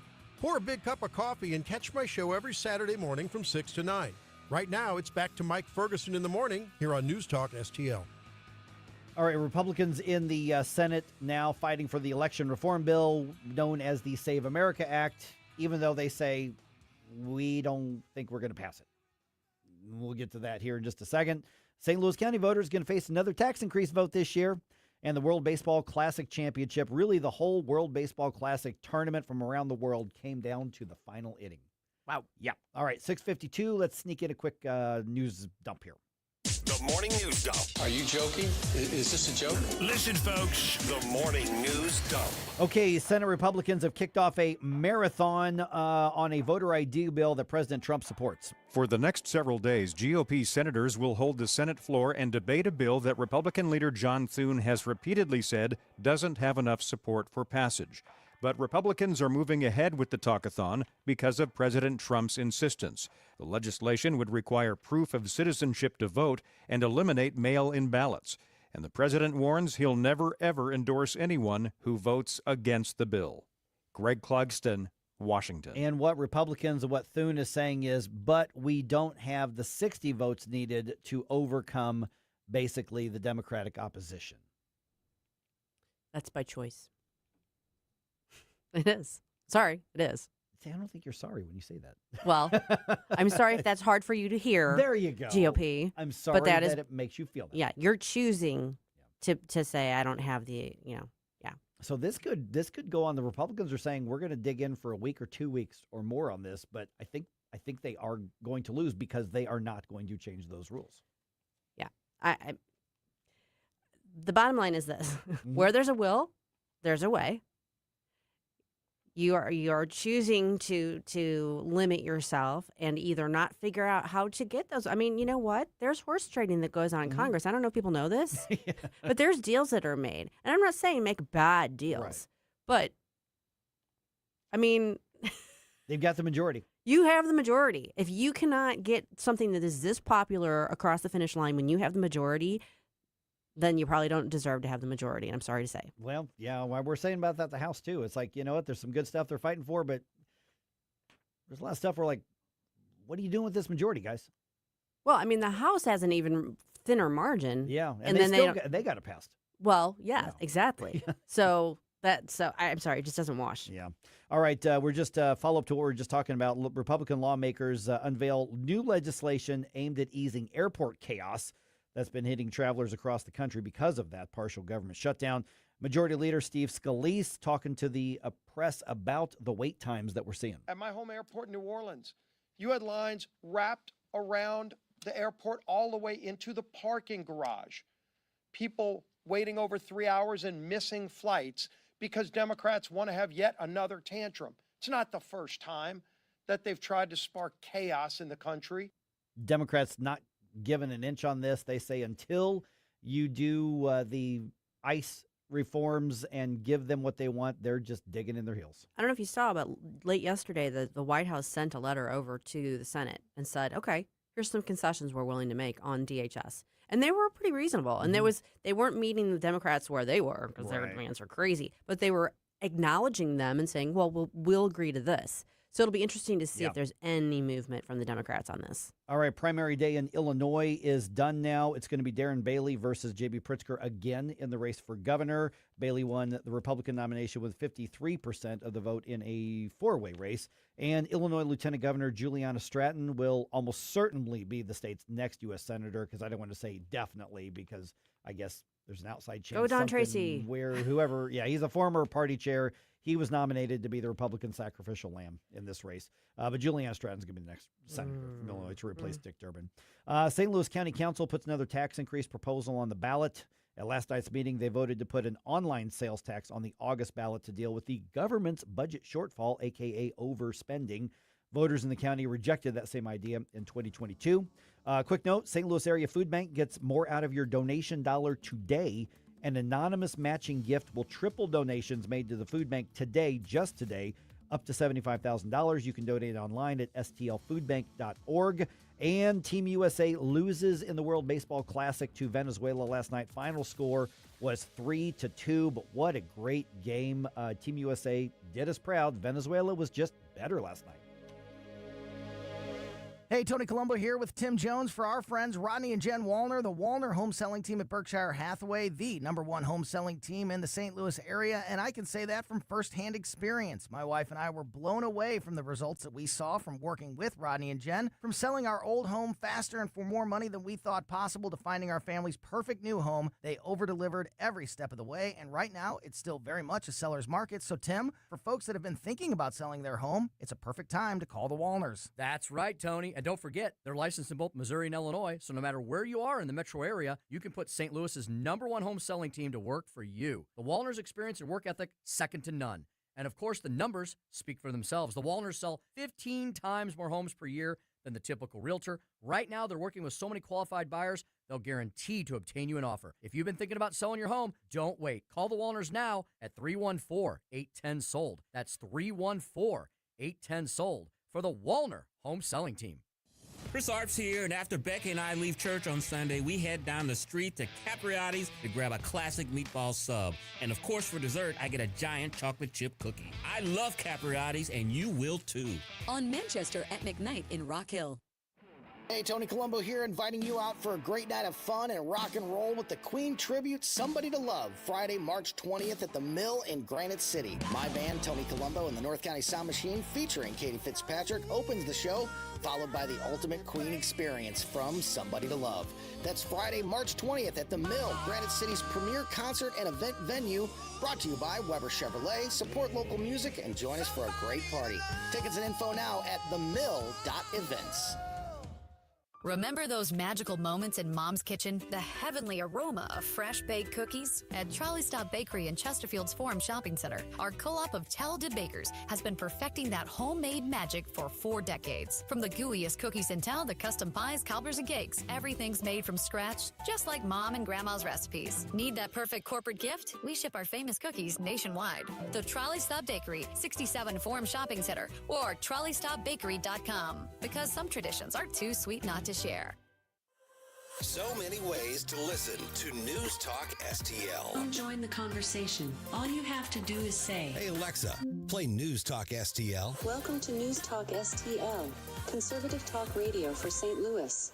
KLGY HD3 Clayton, K270BW Bellefonte, KNBS Bowling Green. This is News Talk STL at 1019, 94.1, and always streaming at newstalkstl.com. Breaking news this hour from Town Hall. I'm Rich Thomason.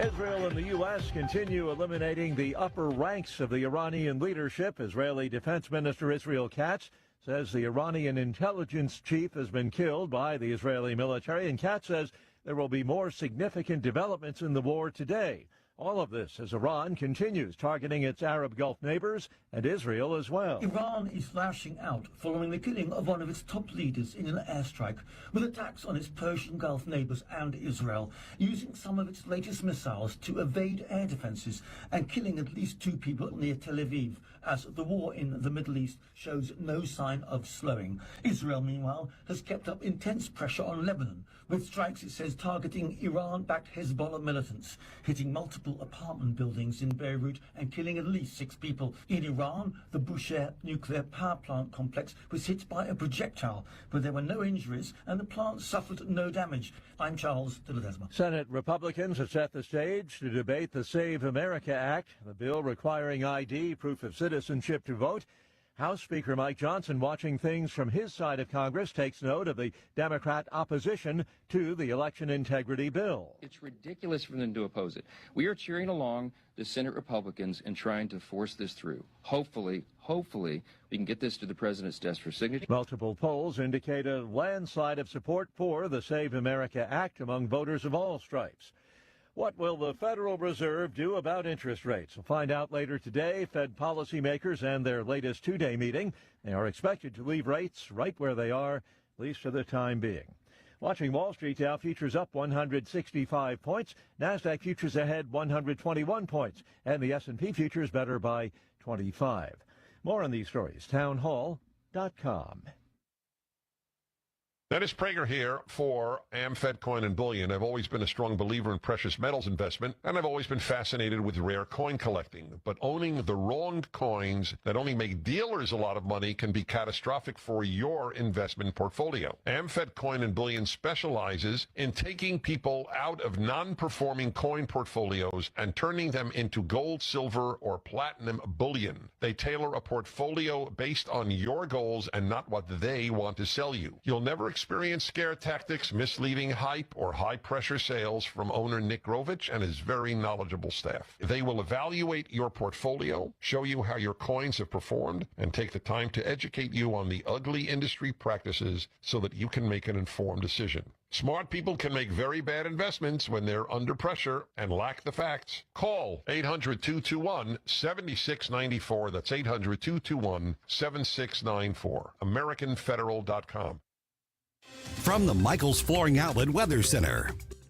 I'm meteorologist Shane Scotch with your first alert forecast. We're tracking highs towards mid-60s this afternoon as winds change from the south to the west by the late afternoon hours. Looking at mostly sunny skies, that warm-up continues throughout the rest of the week into Saturday. Highs towards the mid to upper 70s Thursday and Friday. By Saturday, 83 degrees, mostly sunny skies. A little bit of a cool down into Sunday, highs towards the lower 70s. Then next week starting off towards the mid to lower 50s from Monday on. From the First Alert 4 Weather Center, I'm meteorologist Shane Scotch. This hour of News Talk STL is brought to you by Rodney and Jen Wallner and the entire Wallner home selling team at Berkshire Hathaway. Call them today at 314-810-SOLD. 314-810-SOLD.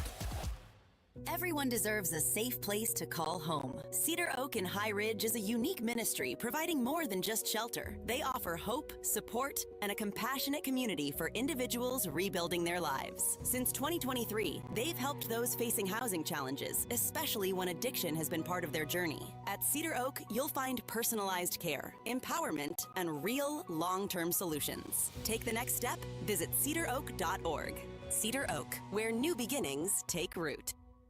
Yo, this is Vic. Vic for Vets is proudly honoring our veterans. Every Wednesday at 11:05, you'll hear about that day's honoree and their incredible service to our country. Hi, it's Ken. You want to nominate a veteran? Send their name, service information, and story to me, Ken, at NewsTalkSTL.com. Brought to you by Heroes Care, Alamo Military Collectibles, Gemini Wealth Group, Michael's Funeral Home, and Freddie's Market. Together, let's celebrate the heroes in our community, Vic for Vets, where honor meets gratitude.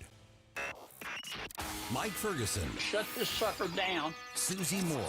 I disagree on his assessment of the situation. Get up, can't you hear the alarm? Get up, St. Louis. You're not supposed to lie, but you're definitely not supposed to lie when you're under oath. Mike Ferguson in the morning on News Talk STL. You know, with the primaries being yesterday, a lot of attention's on Illinois right now. And for those of us who are pro-life, it's easy to give up on the work in Illinois. It's easy to get discouraged, but we shouldn't. There was actually, I'm not going to call it a demonstration. It was an event, basically a press availability in Fairview Heights, you know, right here in the News Talk STL listing area, you know, pointing out a lot of the damage that's being done by Planned Parenthood, among others, to women in Illinois and also to women in Missouri, too, at that particular location. We're now joined by Mary Kate Zander from Illinois Right to Life. So real quick, Mary Kate, kind of recap, what happened. I mean, I drive by there a lot. And so every once in a while we'll see people, demonstrating with signs, sidewalk counselors, all that sort of thing. But this was a much bigger thing, pointing out a lot of the damage that's being done. And then I want to get into what can we do and, what's realistic and what's not. But what was the purpose of what happened to Fairview Heights? Yeah, thank you for having me. I appreciate it. We decided to do a series of media events in the days leading up to the march this year. So yesterday, today, and then Monday as well. We had an event in Aurora at the Planned Parenthood there. Really just to highlight the injuries that have occurred to women in Illinois abortion clinics since Roe v. Wade was overturned. Since 2022, there have been roughly, give or take, 74 911 calls to abortion clinics in the state of Illinois. And we know it's a big deal for an abortion clinic to call 911 because typically when women go into a clinic, if they leave and start to see any kind of bleeding or if they spike a fever or anything like that, the abortion clinics always tell the women to go to the emergency room. So they have to be pretty desperate to call 911, also because, frankly, they know that we're watching and that we're paying attention to those 911 calls. So we know there have been injuries to women. We know that women have been harmed.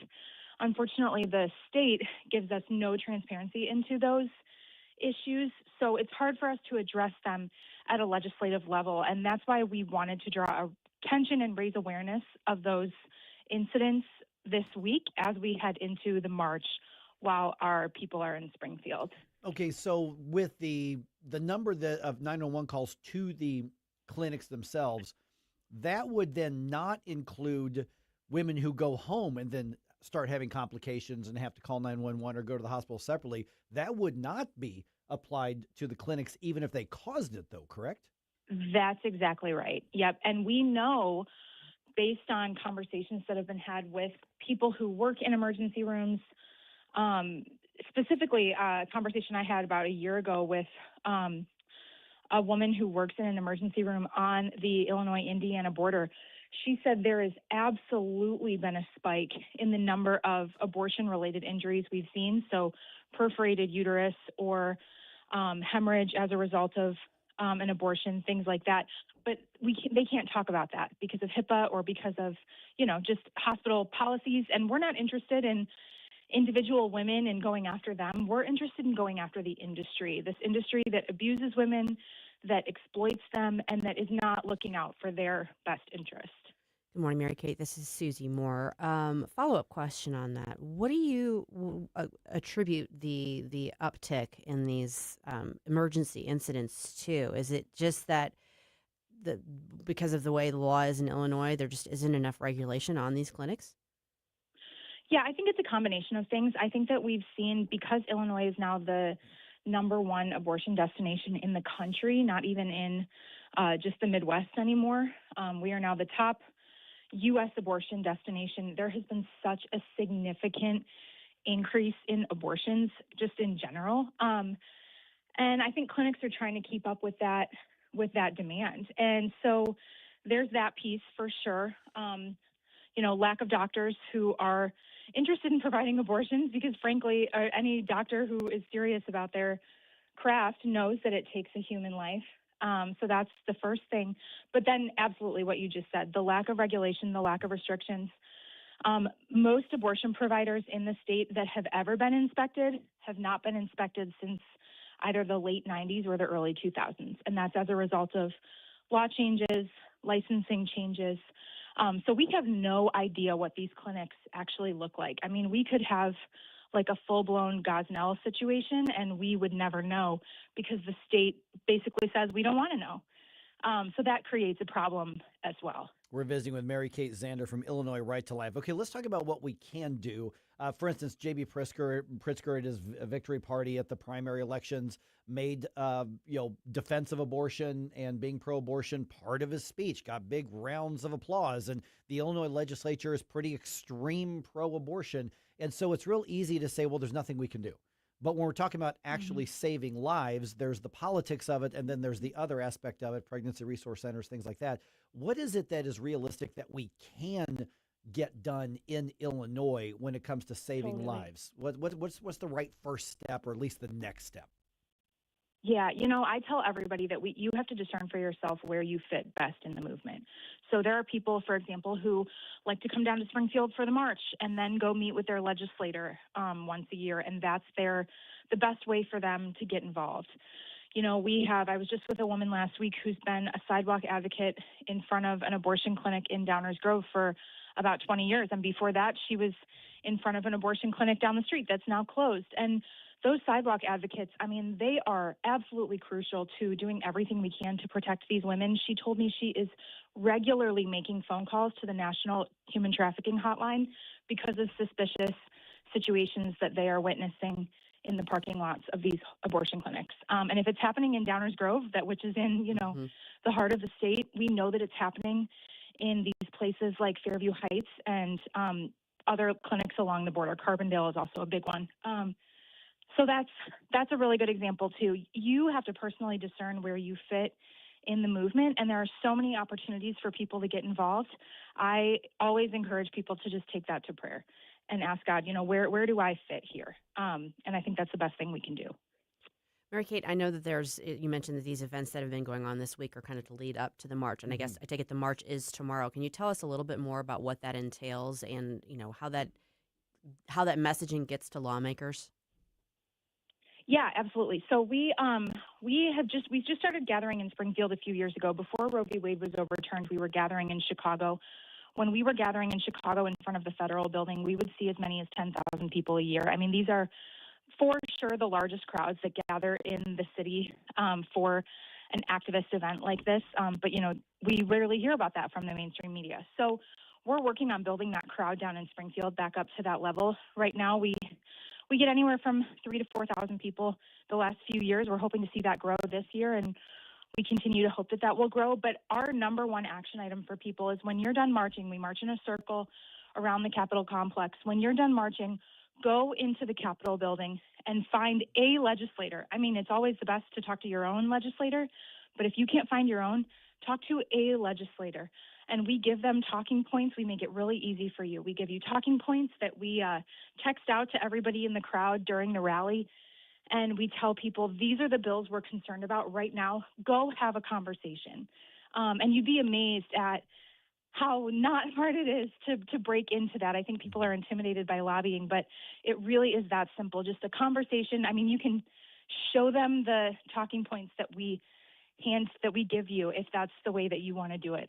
So we just tell people, just get started. Go have a conversation and bring friends and make it a fun, exciting day. What would be the top piece of legislation, I guess, or two in the last couple minutes we've got left? Because, there have been things that the Democratic leadership assumes just get pushed through. But if there's enough outcry, we have seen some of these left-wing things in other areas get derailed in the process. What's on the radar right now? What I would say Democrats, but what's the left pushing right now that we need to be most concerned about and most focused on from a pro-life perspective? Yeah, there are a couple things down in Springfield that we're worried about right now. One is a bill that would remove the abortion pill from the prescription monitoring program. So it would just continue to remove that oversight and that regulation that allows us to see that women are not being abused. So that's the first thing that we're concerned about. There's another bill we're concerned about that would remove the requirement that babies who are lost in either miscarriage or abortion, that they be required to have a death certificate. And the reason that we are seeing that bill, we believe, is that they are potentially looking down the road at changing the law that would allow to charge a double homicide in the case of a pregnant woman being killed. And so this death certificate bill is kind of the first step there. So we're concerned about that. The third thing we're really concerned about, and it's not been introduced yet, but it's been discussed for years, is a potential constitutional amendment. And I know that you all in Missouri are really familiar with this because of Amendment 3 that passed a few years ago. We are very concerned that we're going to see the same language in Illinois. And it creates problems for a variety of reasons. It wouldn't necessarily change too much about abortion law other than it would allow elective abortions through the third trimester, but it would make it so that we can't go backwards. We can't go back from where we are now. And so we're very concerned about that being introduced here in the next couple of weeks. Okay, Mary Kate Zander, Illinois Right to Life. The pro-life march in Springfield is tomorrow. People may want to participate or learn more about it. How do they get in touch and keep track of what you're doing? Because we have a lot of folks on the Illinois side of the river who are part of the News Talk STL audience and family as well. But if they want to connect with you, and they should, what's the way to do it? The best way to do it is to go to IllinoisProLifeMarch.org. That's the website for the march. That'll give you all of the information you need. It allows you to get in touch with us. And, yeah, we hope to see you there. All right. Thanks, Mary Kay. So really much. appreciate the update. Thank you. A clergy. Let's use air quotes on that one. Yeah, this is air quotes. A clergy member of a liberal church in Missouri is exposed as having worked for Jeffrey Epstein. We're going to fill you in on that at 7:20. Don't try to make me stop, no inspiration. You have a soul so dark, it is no more. And all at once depart, no destination. You're making cold my heart to fight your war. Stop it right now. I have had enough of this. Turn my eyes to your indifference. Stop it right now before you blow us all away. With all this spring weather that's heading our way, you might be looking outside a bit more, and you're going to be looking through your windows. You might be thinking, hey, it's time to think about new windows. So I'm here to talk to you about Window World. Window World windows are one of only 2 replacement windows with the Good Housekeeping seal of approval, and they're ranked number 1 in the country for number of windows sold by Qualified Remodeler magazine.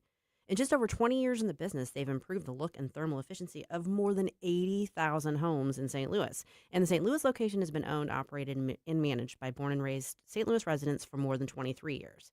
Window World products are durable, they're secure, they're energy efficient, and they're beautiful. And they use a double-strength glass that's not commonly used in replacement windows. Plus, you get a lifetime warranty that covers all parts, glass breakage, and labor. Window World can also help with siding and doors, and their customer service department is available 7 days a week, which is something a lot of their competitors cannot say. In fact, over half their appointments come from repeat customers or referrals, which says a lot about their commitment to customer service. So right now, Window World is offering 36 months, same as cash financing with approved credit.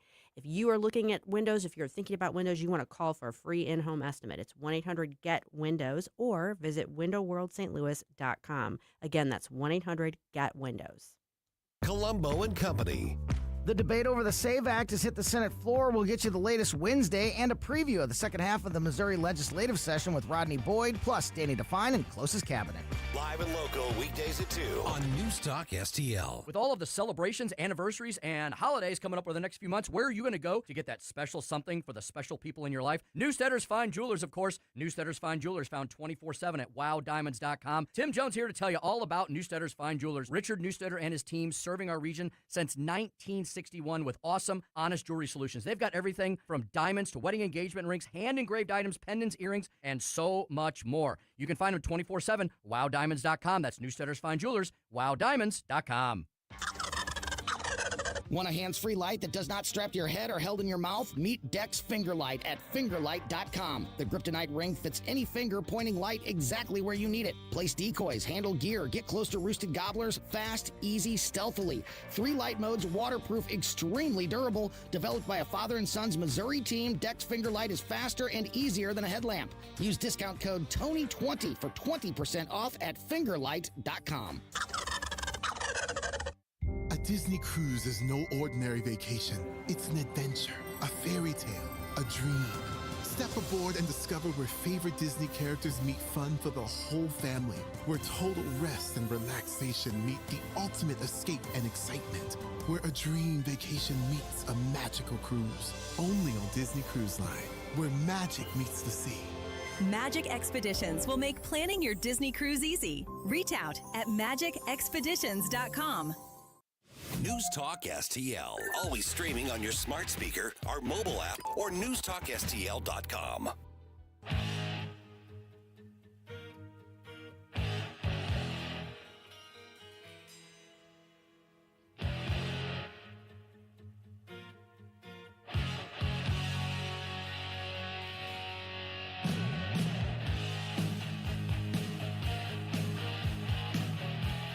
Hey, this is Vince Colonnese. I'll talk to you tonight at 8, but now back to the Mike Ferguson in the Morning Show on News Talk STL. I want to get to this story about this Missouri so-called pastor. So-called pastor. Turns out that there are some Epstein Island ties with her. All right, we'll get to that in just a minute here. Susie told us about this Monday. And now, because we do surveys on everything, I wanted to bring this back up. Today is National Sloppy Joe Day. You told us about that. I did. On Monday. So we have to settle the debate because there's a debate online over this. Uh-oh. Sandwich, open-faced. Oh.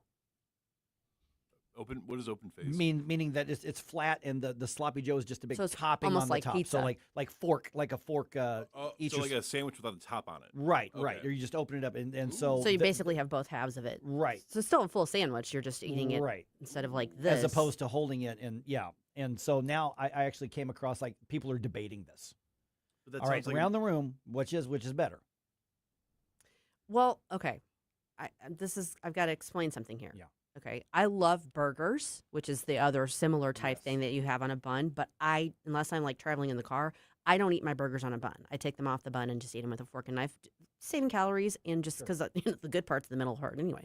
So just from a practical standpoint, the open face probably appeals to me a little bit more just because I don't eat a lot of like sandwiches on buns kind of time things. But and he's about to blow a gasket over here. All right, let's hear it. Let's hear it. I got to address this real quick.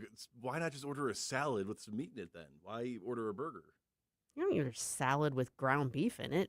That's what you're doing. If you're not, you have to have the bun or else it's not a hamburger. Oh, I do not have to have the bun. Let me tell you. Let me assure you, as a burger aficionado, I most certainly do not have to have the bun. If you're not watching on the video, there was just a neck bob. My blood pressure is through the roof right now. If I'm traveling, I'm like going through the McDonald's drive-thru and I got my QPWC, I will eat it on the bun. But if I'm sitting at a restaurant or at home, I'm going to eat my burger with a fork and knife because I don't need the bun. I don't need the extra calories. I just want the meat. I don't see what's happening on Facebook, but on Rumble so far, everybody's like, nope, sandwich. Yes, it's got to be a sandwich. Because we have a civilized Rumble chat. They understand that you don't eat bananas and rice. Wait a second. I'm talking about eating with a fork and knife, and you're saying I'm the one that's uncivilized. It's a finger food. Do you eat chicken wings with a fork and knife? I don't eat chicken wings. No. Okay, so Susie is open face. Jerome is sandwich. I didn't know open face was. I mean, I would like to try it that way. I've just never. Yeah, it's good. It's just like having a pizza, kind of. Part of the fun of the sloppy Joe is how sloppy it is, and it gets less sloppy if you don't hold it like a sandwich and let it all drip all over yourself. And I'm a sandwich person on this. I think there should be some inherent risk in eating a sloppy Joe. That's fair. That's fair. So that's part of the appeal to it. So yeah, so far everybody's been like sandwich on that. Okay, then real quick around the room, toppings. What do you put on yours? I haven't had a sloppy Joe since I was a little kid. Yeah, I think it's been a little while for me. Now I want one. Yeah, I mean, I'm not opposed to them. What would you put on yours? Well, I mean, I guess I don't know what options are there. Well, like we talked there. I guess Monday. I'd sprinkle cheese on it. Yeah, for sure. you want the cheese to be somewhat melted though. You want the cheese to be melted on it. But it's got to be like good cheese, not like yucky, soupy cheese. To me, you can't go wrong putting some nice crisp pickles on a sloppy Joe. I'm never gonna say no to pickles. Yeah, and then I actually like a little bit of ketchup on there. No. Yeah. No. See, now I lost Susie on that. I did not know you were supposed to be putting toppings on a sloppy Joe. I'm going to try one with cheese this week for certain. Corporeal Being says mustard, so he's also on the naughty list now too. Oh, on a sloppy Joe, because like isn't part of the sloppy Joe like the sauce is the flavor of that? So why would you why would you bury that in mustard or ketchup? I don't bury it. I just put a little bit. I'm with you on the mustard. I'd put some A1 sauce on it, maybe. But that's more like the seasoning that is part of sloppy Joe. It's good on its own. It's bread, sloppy, and Joe. That's all you need. I see. I respect that though. I got no issue with that. I actually saw somebody once put like lettuce on it, and I called the cops. I'm like, no, no. 911. We have an emergency. And they're like lettuce on sloppy Joe. We're on the way. Oh my goodness. I think I'm somewhat hampered in this analysis because as a kid, my mom did regularly make sloppy Joes, but it was just Joe and say bun. I mean, that was it. There were no topping options. That like my mind is not ready to wrap around that. And this is as someone who eats hamburgers, which is a similar concept with a lot of toppings on them. PMS also points out that the appropriate way to eat it is whatever falls off of that goes on tater tots. Yes. Oh, I like that. I don't even think that's controversial. Yeah. Yeah, or if you've got chips, like whatever. Yep. Yeah, Yep. absolutely. Yep, without a doubt. Whatever, you have to scrape it up off your jeans or your shirt because it's going to go everywhere. I'm speaking of finger food. I'm not above picking it up with my fingers and eating it. Exactly. So, we're going to have a discussion during the next information segment. All right.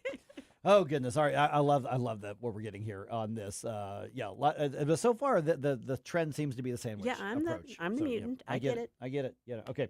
I saw this actually in some Kansas City media yesterday, and I'm like, and now it's catching on national media everywhere.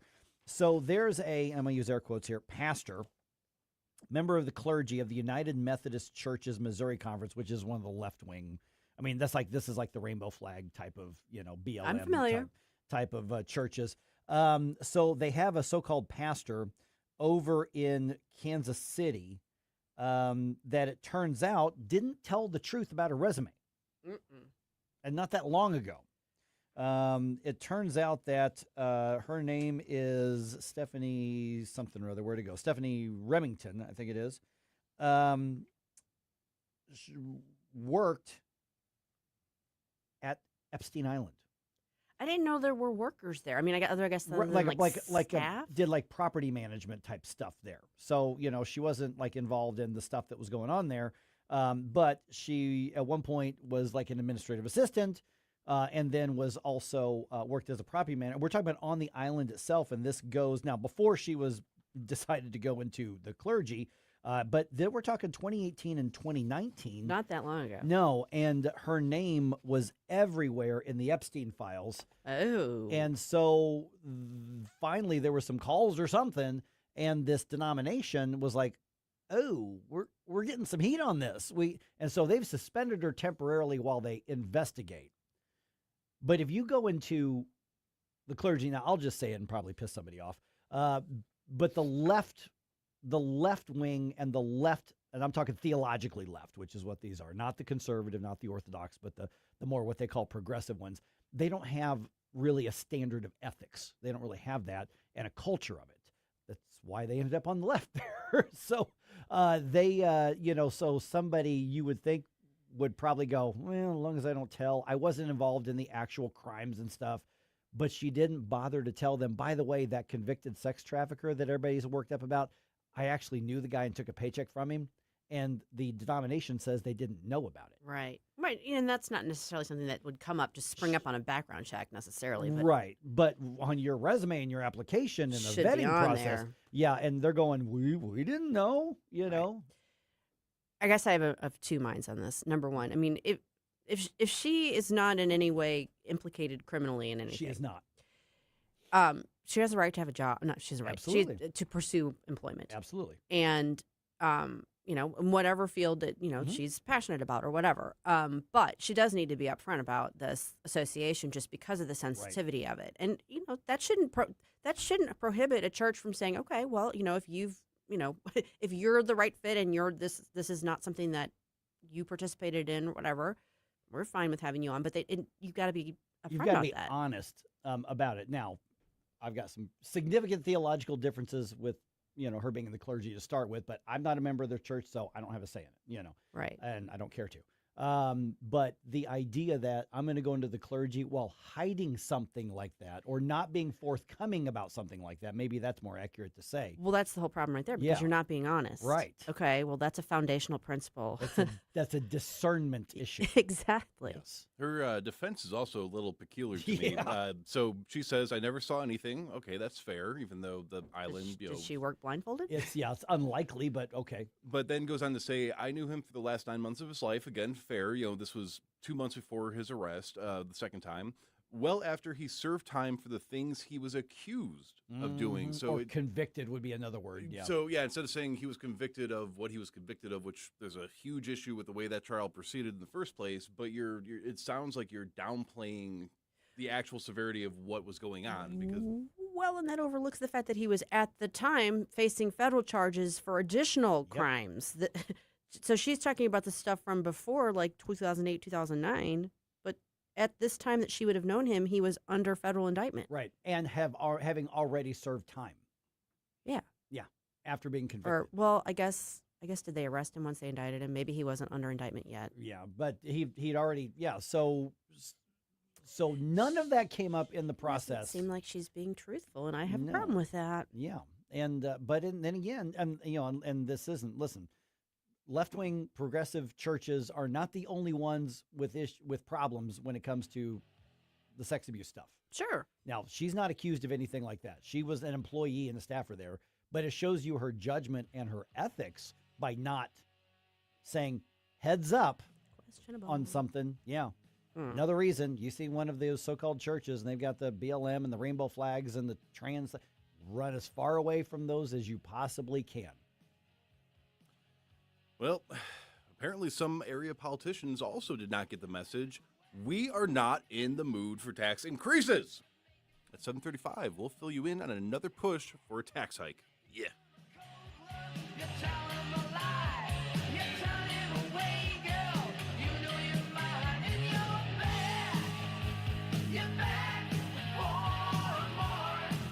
Mike Ferguson in the morning. A cross between Socrates and Dirty Harry. On News Talk STL.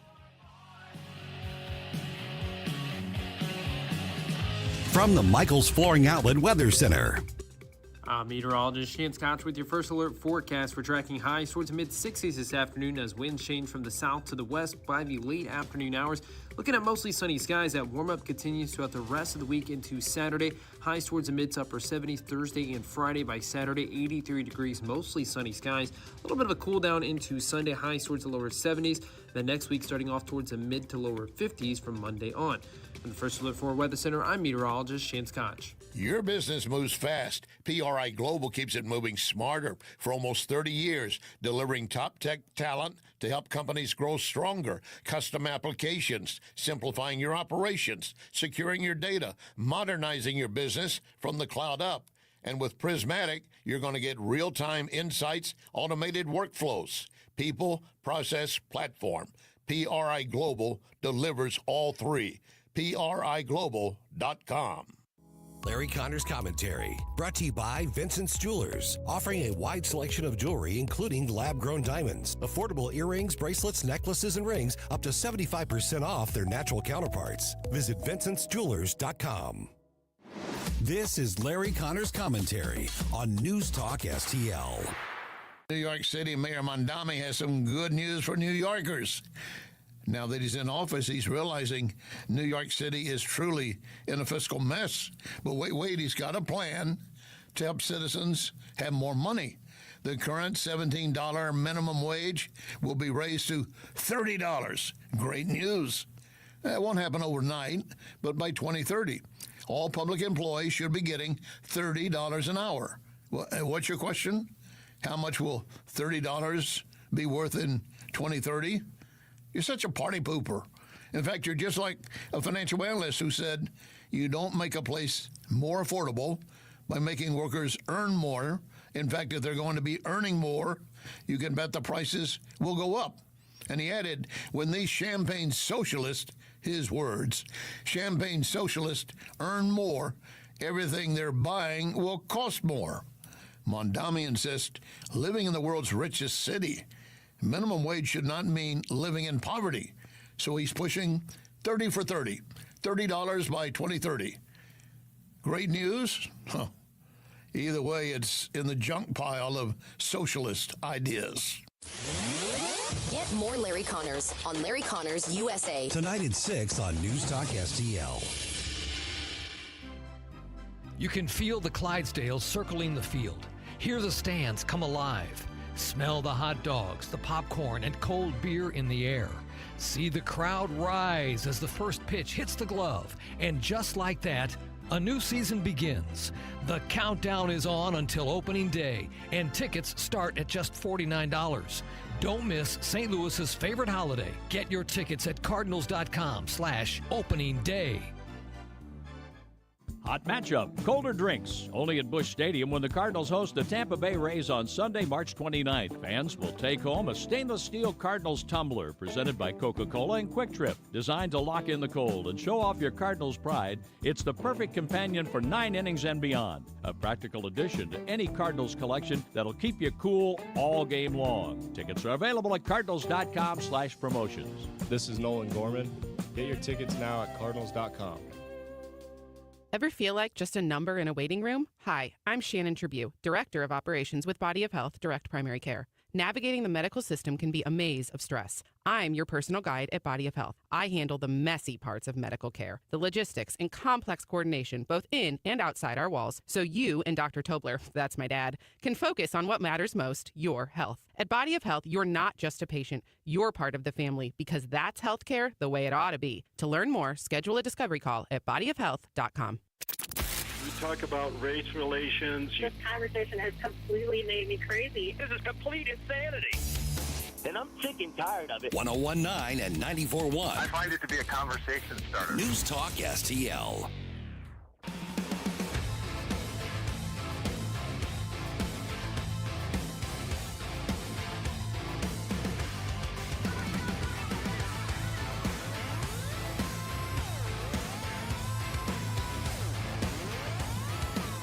Bill O'Reilly here. Check out the O'Reilly Update this afternoon at 3:45.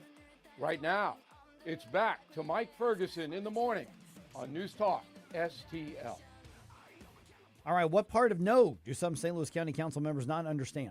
Apparently all of it. I'm just being told now, but you have to understand this proposal. The devil's in the details. All right.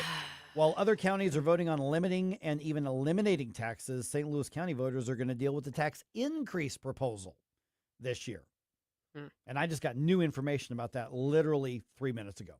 All right, 7:37 right now. So outside of that, not just in the area here, how do we keep track of all of the malfeasance in politics? Maybe the occasional step in the right direction. Let's leave room that happens sometimes too. But you do that by keeping redstate.com up in your browser, of course. So, Susie, what should we check out first today? This is the Red State Rundown. First up is a little bit of a thinky piece. It's a VIP piece from Brandon Morse. It's titled, "Is AI-Assisted Creation a Sin Against Creativity or Just Another Path to Creating Art?" And it's actually looking at the fact, AI enhancements, when you're talking about like video, for instance, like video games. Right, yeah. I mean, they've gotten to the point now where they're really good. They're very realistic. And the question is, at what point does that become, you're giving over all the creativity to the machine and taking it out of the true artistry? Yeah, it's I mean, actually that really sounds provocative. interesting. Yeah, because Jerome loves the AI music when it's generated without any real people, right? You are cruising for a bruising, mister. Some of it's fun, but no. Well, that's a provocative topic, so worth checking out. Also from Sister Told Ya, hot takes. Mom Donnie hears about it after disgustingly making St. Patrick's Day about Israel-Hamas war. Yeah, he's given a talk about St. Patrick's Day and goes into the genocide in Gaza. What if there are people in New York going, how could this have happened? All we did was elect an Islamic Marxist. How could this have happened? Now you know. Last but not least, from Becky Noble, our very own Becky Noble here in St. Louis. This one is interesting. Republicans find a surprising partner in push to remove illegal truckers. Guess who's gotten on board with the legislation I for saw this? the headline, but didn't have time to read the article. Who is it? Teamsters. Oh, okay. Yeah. Well, actually, that actually makes kind of sense. Yeah, so you've got two very powerful lobbying union organizations that are on board with these changes that are being made, and I think for good reason. All right. Okay, 7:39, that's redstate.com. All right, St. Louis County Council approves a sales tax increase ballot question for August. Okay, so I kind of assumed, because I saw the article, the news coverage on the, basically the TV stations and the newspaper stations, and they all just kind of were written pretty quickly. They just said that they passed it. I'm like, it's another 4-3 thing. No, 6-1. Dennis, that is puzzling. Dennis Hancock was the only council member to vote against putting the tax hike on the ballot. So what they're talking about, they're going to call it a use tax, but what this is, it is an additional sales tax when you buy something online. Okay, so I'm texting right now with one of the the council members who voted for it, and what this person is telling me is that it's only going to apply when you buy something out of state. Because if you buy something in state, you're paying a sales tax no matter what. And so this is a sales tax increase on whatever you buy out of state. And it's going to be a 4% sales tax increase. So if you're situated in St. Louis County while purchasing something from out of state online, Amazon this is or whatever, going to be. Then you get the sales tax added onto it. You're not paying it now, but then you will pay it if voters approve this. So this is one of those things where, frankly, a lot of businesses are going, level the playing field, make it more expensive to buy stuff somewhere else, instead of level the playing field, make it less expensive to buy from me. Yeah. So basically, we're trying to tariff other states. Yeah, basically. Okay. Yeah, essentially with a sales tax, except it's like directly to us, whereas obviously tariffs, indirectly tax us. We pay them. It just takes a couple steps for us to do it. So here's the question, and I let this councilman know. I'm like, yeah, we're running against it real wild about this. We just turned this down in 2022. A couple of the bigger cities in the county have said no to it. I don't think there is any room at all for a tax increase anywhere. The county dug itself into a hole to the tune of tens of millions of dollars of a shortfall per year. And so they're saying, well, what can we add taxes on? We got to make up that gap. And they have been doing some cutbacks. But from my perspective, you just give them more money, they're just going to spend more money. Okay, is there an argument here that the same voters that elected the leaders who have participated in overspending are the ones that are now being asked to vote on whether or not they want to raise taxes on themselves? So, I mean, yeah, you broke it, you buy it? There is an argument, for that, because that's exactly what's happening. Listen, this is a left of center county overall. Basically geography, the farther east you go in the county, the more blue it is. The farther west you go in the county, the more red it is. Mm-hmm. There's just more in the blue area than the red area. So overall, the county has elected a majority that overspends. And so now the county voters, taxpayers are being told, well, this is what you done. You elected people who are going to overspend and be reckless, and now we got to pay the bill. So if I am a St. Louis County voter, which I am no longer, Mm-hmm. And I am being presented with this on the ballot. First of all, I'm like you. Yeah, I see a tax increase, and no. The answer is no. But if you're trying to make the sale to me, County Council, what is it you're going to tell me that will persuade me that I should vote to increase my taxes? Like, sell it to me. Yeah, that's what I would like to hear. They were debating some of that yesterday. One of the proposals was, let's make it for something very specific. If you raise the sales tax, it's going to go to this. And I don't believe they did that because there were some arguments being made. Well, other counties have done something like that to sell a tax increase, and then all of a sudden they're hamstrung in not being able to put the money where the biggest problems are, that sort of thing. But with me, you can look at it at a micro level, which is what you do in local government. Mm-hmm. We have a problem. We have to fill this gap. We have to fill the gap somehow. We've also got the council thinking about a small property tax increase as well. They have not put that on the ballot at this point, as far as I know, because they're trying to fix the malfeasance of Sam Page and the Democratic majority, even though the Democratic majority in St. Louis County is really not that fringe. They are pretty common sense. They just are more big government than I would like. They're right. Really not. They're not like the city. They're not. They're really traditional Democrats. They're more traditional Democrats with one exception.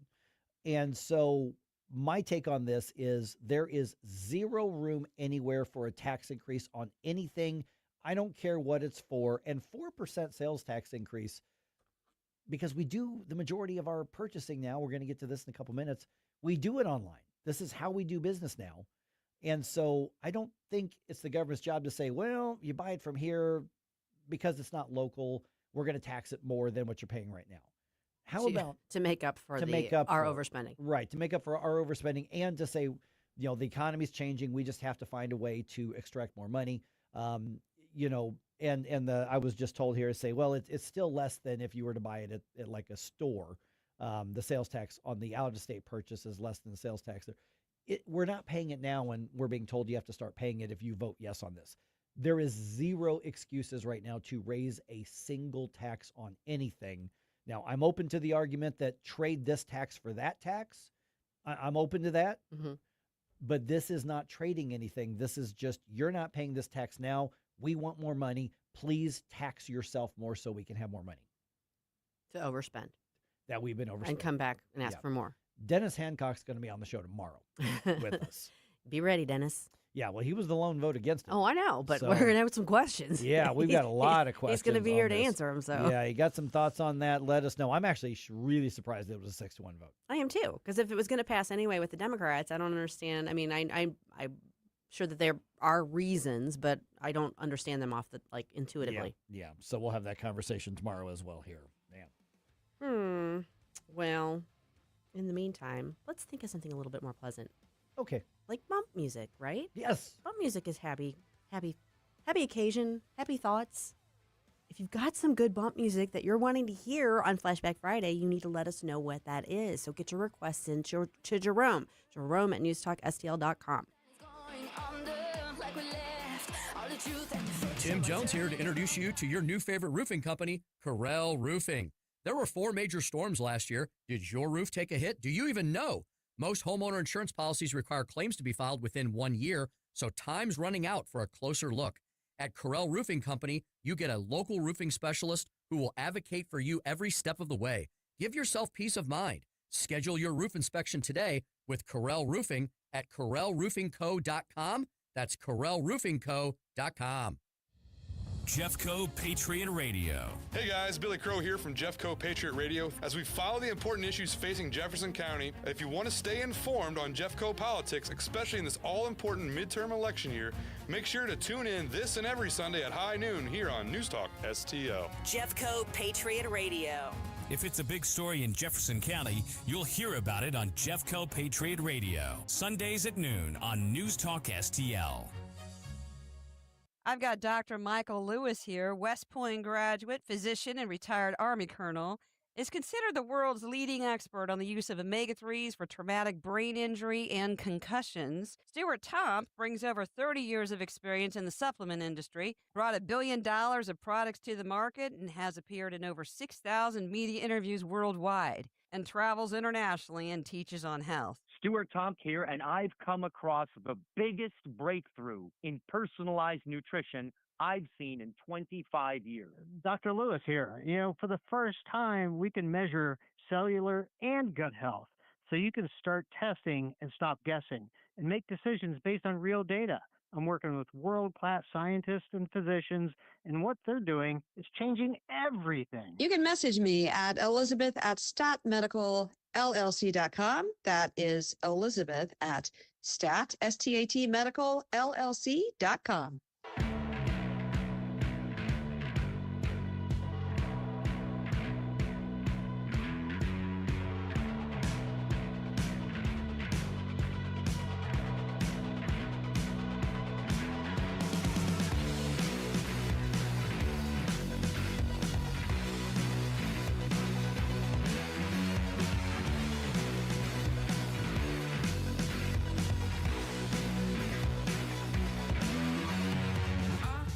Larry Connors here. I begin my morning every day with the Mike Ferguson Morning Show while I'm doing my 10-mile run. Catch my program at 6. Now, back to Mike.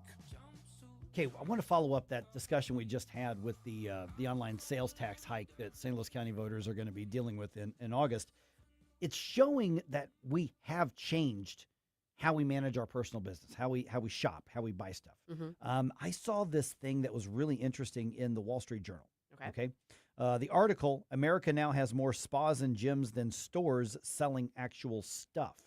And what they did is the Wall Street Journal, let me grab the paper here. What they did is they looked at commercial landlords, so shopping malls, strip malls, Mm-hmm. that sort of stuff. And last year, the majority of the businesses moving into these places were things that don't sell products. I mean, or they're just selling personal services. Yeah, spas, gyms, massage, physical therapy, nails, taxes, all of that sort of stuff. So, I mean, there's usually a little point of sale, a little something you can buy, a little T-shirt or water bottle. Right. But we're talking about their primary business, not selling you stuff, selling you services or memberships. Right. Okay, that's interesting. That would have been, that would have not been in the business model 20 years ago. No. Because then there was all this commercial construction that was built in like the 90s and early 2000s. And for years, brand new commercial real estate in high-end areas sat empty. Mm-hmm. And then you had all of the shutdowns as well, which made it worse. And in the meantime, we all learned that it's a lot easier, instead of taking 2 or 3 hours to go shopping for stuff, to go on Amazon or to go on to whatever.com, and have it delivered. You can buy stuff from Walmart, and they'll have a local delivery person just drive it to your place, to your house. Mm-hmm. And so we have changed how we manage our own personal finances and personal businesses. And so this is showing you that the market has been forced to change as well. Makes sense. So over half of these are now not selling stuff. Interesting. I guess I'm surprised at the proportion. Yeah. I'm not surprised at the shift, but the fact that it is more than half is kind of eye-opening. I'm almost amazed at some places, because the businesses that I enjoy going to in person, I'm surprised that there are that many left. Like, for instance, bookstores, love going to a good bookstore. Love a good bookstore. They have had to create something else to be an experience to go there. Right. Coffee shops, cafes, the areas for speakers, and they've had to do that, because where do you get your books for the most part? Amazon. Online. Yeah, you go BarnesandNoble.com, you go to Amazon, you go to those places to do that. But when it comes to actual physical shopping, I mean, what was it at the Frontenac Plaza? What was the big store that they just announced? Neiman Marcus. Neiman Marcus is closing at the Frontenac Plaza. That's high-end stuff. It is. And yeah, for clothing in particular, people are much more comfortable shopping online. Whereas I think initially the thought is, well, you want to be able to try it on. You want to be able to that sort of thing. My brother and sister-in-law and niece, they own a resell it shop. Clothing resell it, Plato's Closet. And my daughter loves that place. Right. Which one do they own? The one in St. Peter's. Oh, Amber's been there. Yep. Yeah. Well, that's my family that owns lives, that. And she lives downtown, but she will find a Plato's Closet. Yeah. Well, and so that's the kind of business that has to stay brick and mortar. Really, it's not going to, in order for the resell it prospect to work. But it works because of the nature of it. When you're talking about like a handbag or a dress, that sort of thing, the things that you get at Neiman Marcus, people are much more comfortable now saying, "I like that online. I'm going to order it. If it doesn't fit, I'll send it back." I'll just send because they'll send you the sticker, you print it out, just you go through. It's a lot easier. Well, and the issue for me is because of my body proportions, I have to have tall shirts. Otherwise, I look like I'm, all raggedy. 6 foot, what? I'm like 6'9", 6'10", You're a good 6'5", right? Yeah. I mean, so, you're a real tall guy. I got little stubby legs. I got a long torso. So even if I try to go the 3X, 4X route, it still looks like I'm just wearing like a blouse or something. And a lot of stores, I try to do most of my shopping through thrifting, but a lot of stores around here, it's actually cheaper for me to go online and just find a generic tall shirt than it is for me to go to some of these retailers around here. And that's... Well, yeah, and if you're having to drive around and hunt for it, then you're burning up gas doing it. Yeah. And time. And time. And losing my mind in traffic, Yeah, and so we have changed. Definitely. So what are you willing to go to drive to go to in person? Because for a while there, people were going anywhere. So this is something that I realized not too long ago I have California coworkers, and it's much more like normal and accepted there to have your groceries delivered. Where like I cannot fathom, unless I was just like sicker than sick, not going to the grocery store myself. It's weird to me. I go now, but I've done the delivery thing a lot. My line of thinking was, that's an hour out of my day or 45 minutes out of my day that could be a lot more productive if I were not walking up and down the grocery store. But now I've gone back to in person just to cut back on the budget. Well, yeah, and there's an added expense. There's a tip, and then sometimes there's a delivery fee, sometimes not. But then you're expected to tip, and you should tip. You should if you get the delivery. That's a lot of work. There are places where the tipping culture is stupid and it's out of control. Somebody delivers your groceries. They went through and did all that for you. Oh, yeah, they deserve so a big they tip. should get a good tip. Right. No, that's just one of those things that I cannot get past. Like, I need to go to the store myself. I don't know. That's just going to be ingrained in me till my dying day. Grocery stores and those stores aren't going to go away, but you look at the way some of them have changed. Like in some areas, there are like CVS's, Osco's, Office Depots, places like that, where they will simply have one product out on the shelf, and you go in and you're like, I want that, and you hand it, and they go in the back and they get them and then bring them out to you and box it or bag it up, and you just take it all out. That gets into a whole legal thing that involved my entire legal career. We don't have time to talk about right now, but now some of that is because of like shoplifting stuff and things like that. But it's also fewer like employees needed for something like that as well.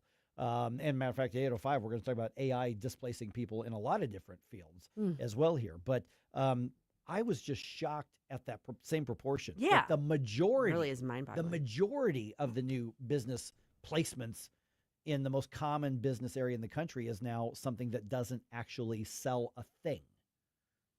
Well, going back to the ideas of spas and gyms, a lot of people, they are already into a sort of culture around that. They want to express that culture, and they feel that they need to support that brand or that identity that comes with that. So if I don't go to spas, but I can imagine, if they have lotions or candles or anything around that experience that will really exfoliate, or a gym, something at a gym that's going to make you feel more powerful and more energetic or something like that, then I can imagine that's going to do a lot more than if you see the same products at a grocery store or some other, convenience store. Right. That makes sense. I don't know. There's a lot of stuff that I'm just going to be old school. I order stuff online, but I would still prefer to do a lot of my shopping in person. I have gone back to going to the grocery store. I will say that. And it is saving me a lot of money. Now, of course, I get a lot of stuff in Nutrition Stop, as well. But there are some things that are just universal and things that, aren't specialized like that. But even then, I go to Nutrition Stop. I mean, I could buy it online, but I want to go hang out with my friends out there. But it's just how things have changed, and what's happening is government is trying to catch up from behind. And like, wait a minute, we got to find a way to tax that. Yeah. Well, you're doing something that's more efficient for you. We have to find a way to make more money off of that. Or maybe just stop spending. Right. I mean, this is frustrating.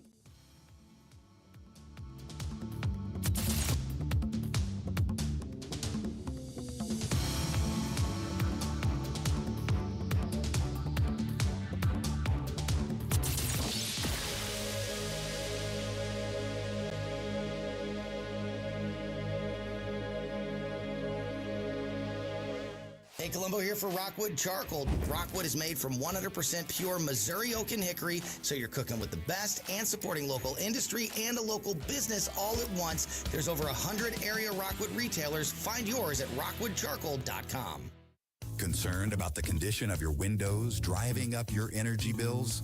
I was too. It's only called STL Windows and Doors. Their Provia windows combine old world craftsmanship the professional way, the Provia way, with over 65 years of combined experience, locally owned, offering competitive pricing and personalized service that the big box companies can't match. Call today for your free in-home estimate and start saving tomorrow. 314-277-5952 or stlwindowsanddoors.com. Producer Joey V from the Tim Jones and Chris Arp Show here, reminding you, don't waste a buck on movies that suck. Tune in to Joey V's Movies Fridays at 5:45 for reviews you can trust. Brought to you by Harry J. Steakhouse in Moscow Mills.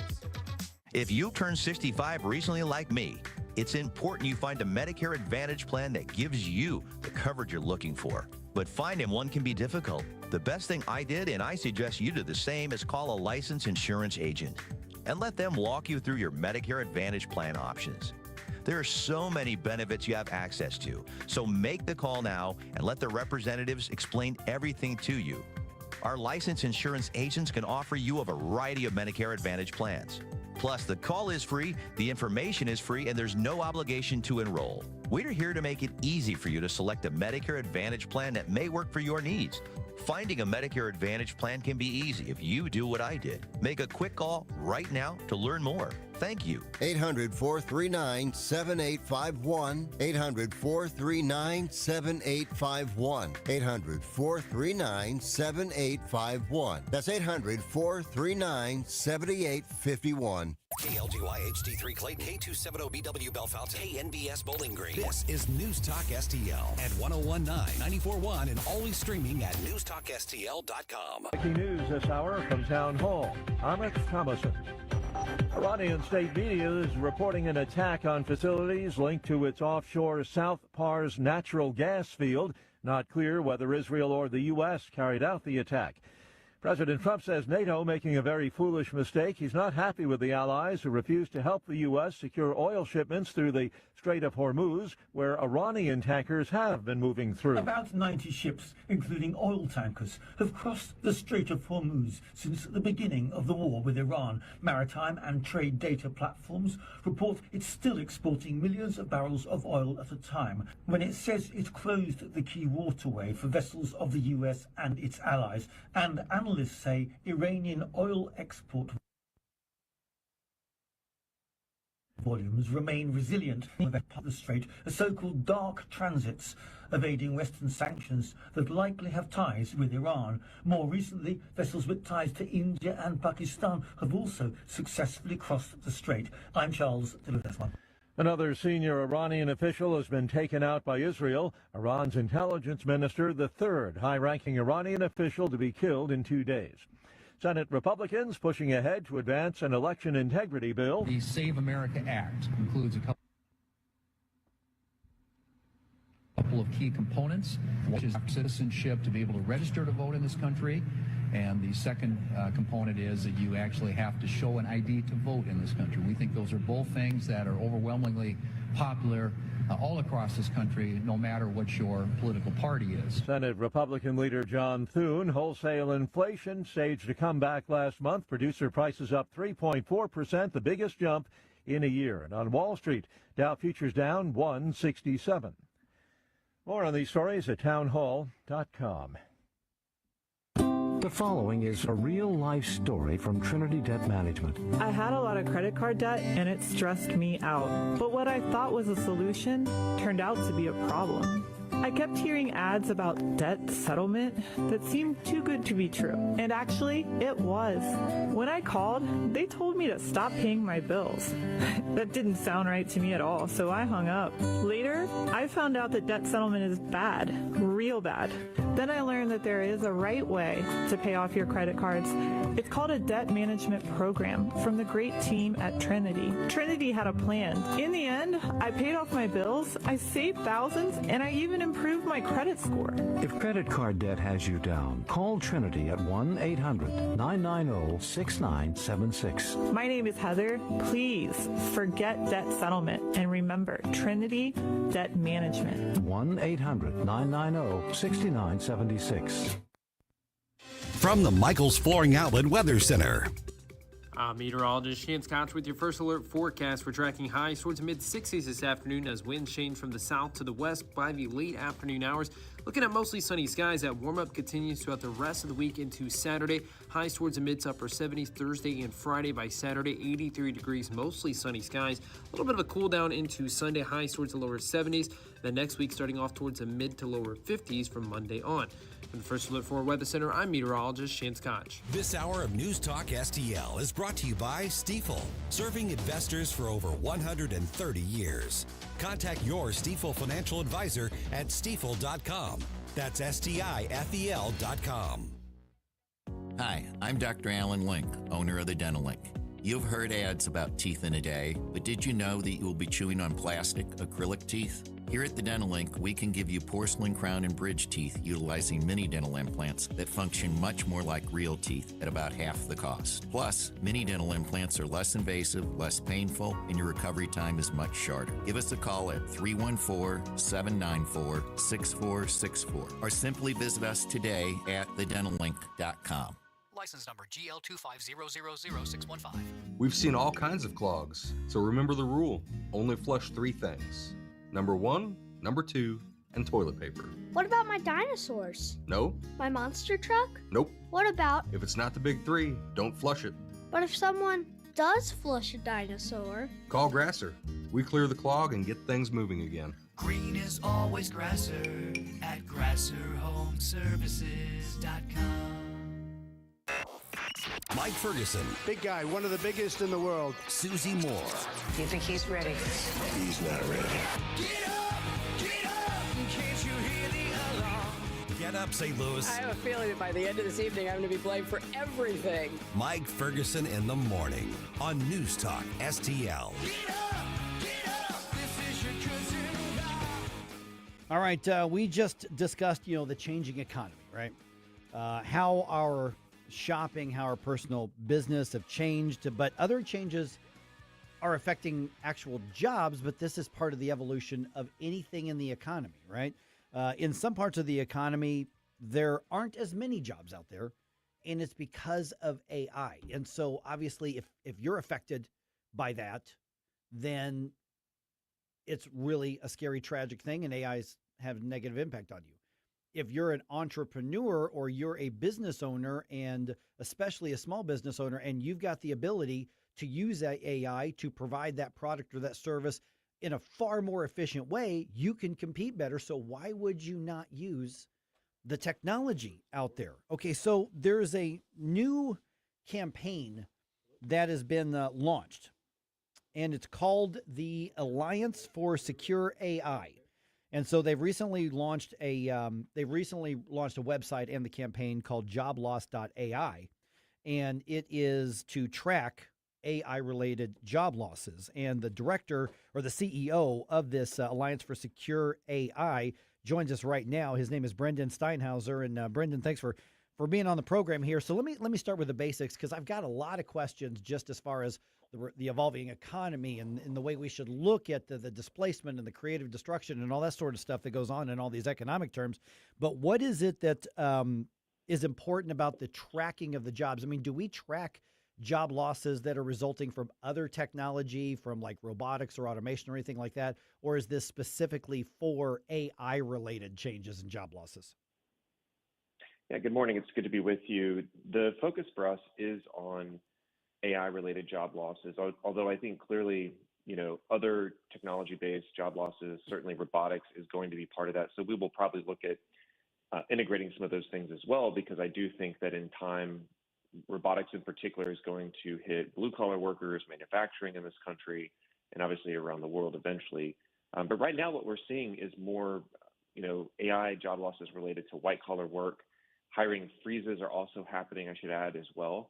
But this is what we're kind of focused on for now. Okay, so what kind of numbers are we talking about that we know of right now when it comes to AI directly being the replacement for jobs, so people losing their jobs directly from AI?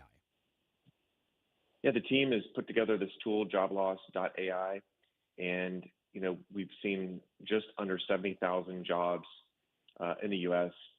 lost due to AI, and this is based on the best data and information we can gather from the companies themselves and what they're saying. There's also, a little bit of discernment to figure out, okay, is this truly due to AI? Some have argued that maybe some of these companies are just saying that. I'm not sure if that really helps them from a PR standpoint. And so some of this is we are looking at what they've said publicly, and we, to some degree, have to, make those counts based on what they've said. But I do think also people need to look at the impact on freezes, on potential other causes of job losses related to AI. But this is the best we can do for now, is to sort of track based on what the companies are saying. Okay, so what is it you want to be done with the information? You track 70 or 90,000, or I'm sure the number is going to go up, of job losses being replaced by AI. What is it you want people to do with it, be it government or somebody else? What's the value of the information? I think it's to show the fact that this is happening, and to show how fast it's happening. We expect this to continue this year. Nobody knows for sure what the timeline looks like, but people like Mustafa Suleyman, who runs AI for Microsoft, said that potentially all white-collar work could be replaced by AI in as little as 18 to 24 months. And that doesn't mean these jobs all will be replaced by AI, but he said the capabilities will be there. And many other people as well who work in the space, CEOs of the AI companies, have said they're seeing this coming. They're following what's going on in software development, for example, where now 90% of coding is being done by AI. And so they can extrapolate to the rest of the economy and say, we may be on a path where white-collar work gets replaced by artificial intelligence. Okay, so obviously, we've heard some, politicians, both sides of the aisle, talking about trying to put guardrails in or even limits on, businesses replacing people. Is that part of this campaign at all, or is this just an information gathering effort? Yeah, for us, it's an information gathering and sharing effort. And honestly, this is a very tough public policy question about what do you do about this. I think that, obviously companies need to be able to innovate. They need to be able to make decisions in the market to the best of their ability. They need to be able to make those decisions like they have for a long time. I think what makes this really difficult is that you alluded to creative destruction, right? Mm-hmm. Schumpeter's creative destruction, the idea that, less efficient companies perhaps, or less efficient allocation of scarce resources might lead to more efficient uses and more efficient allocation of resources with new opportunities and new innovation and new businesses.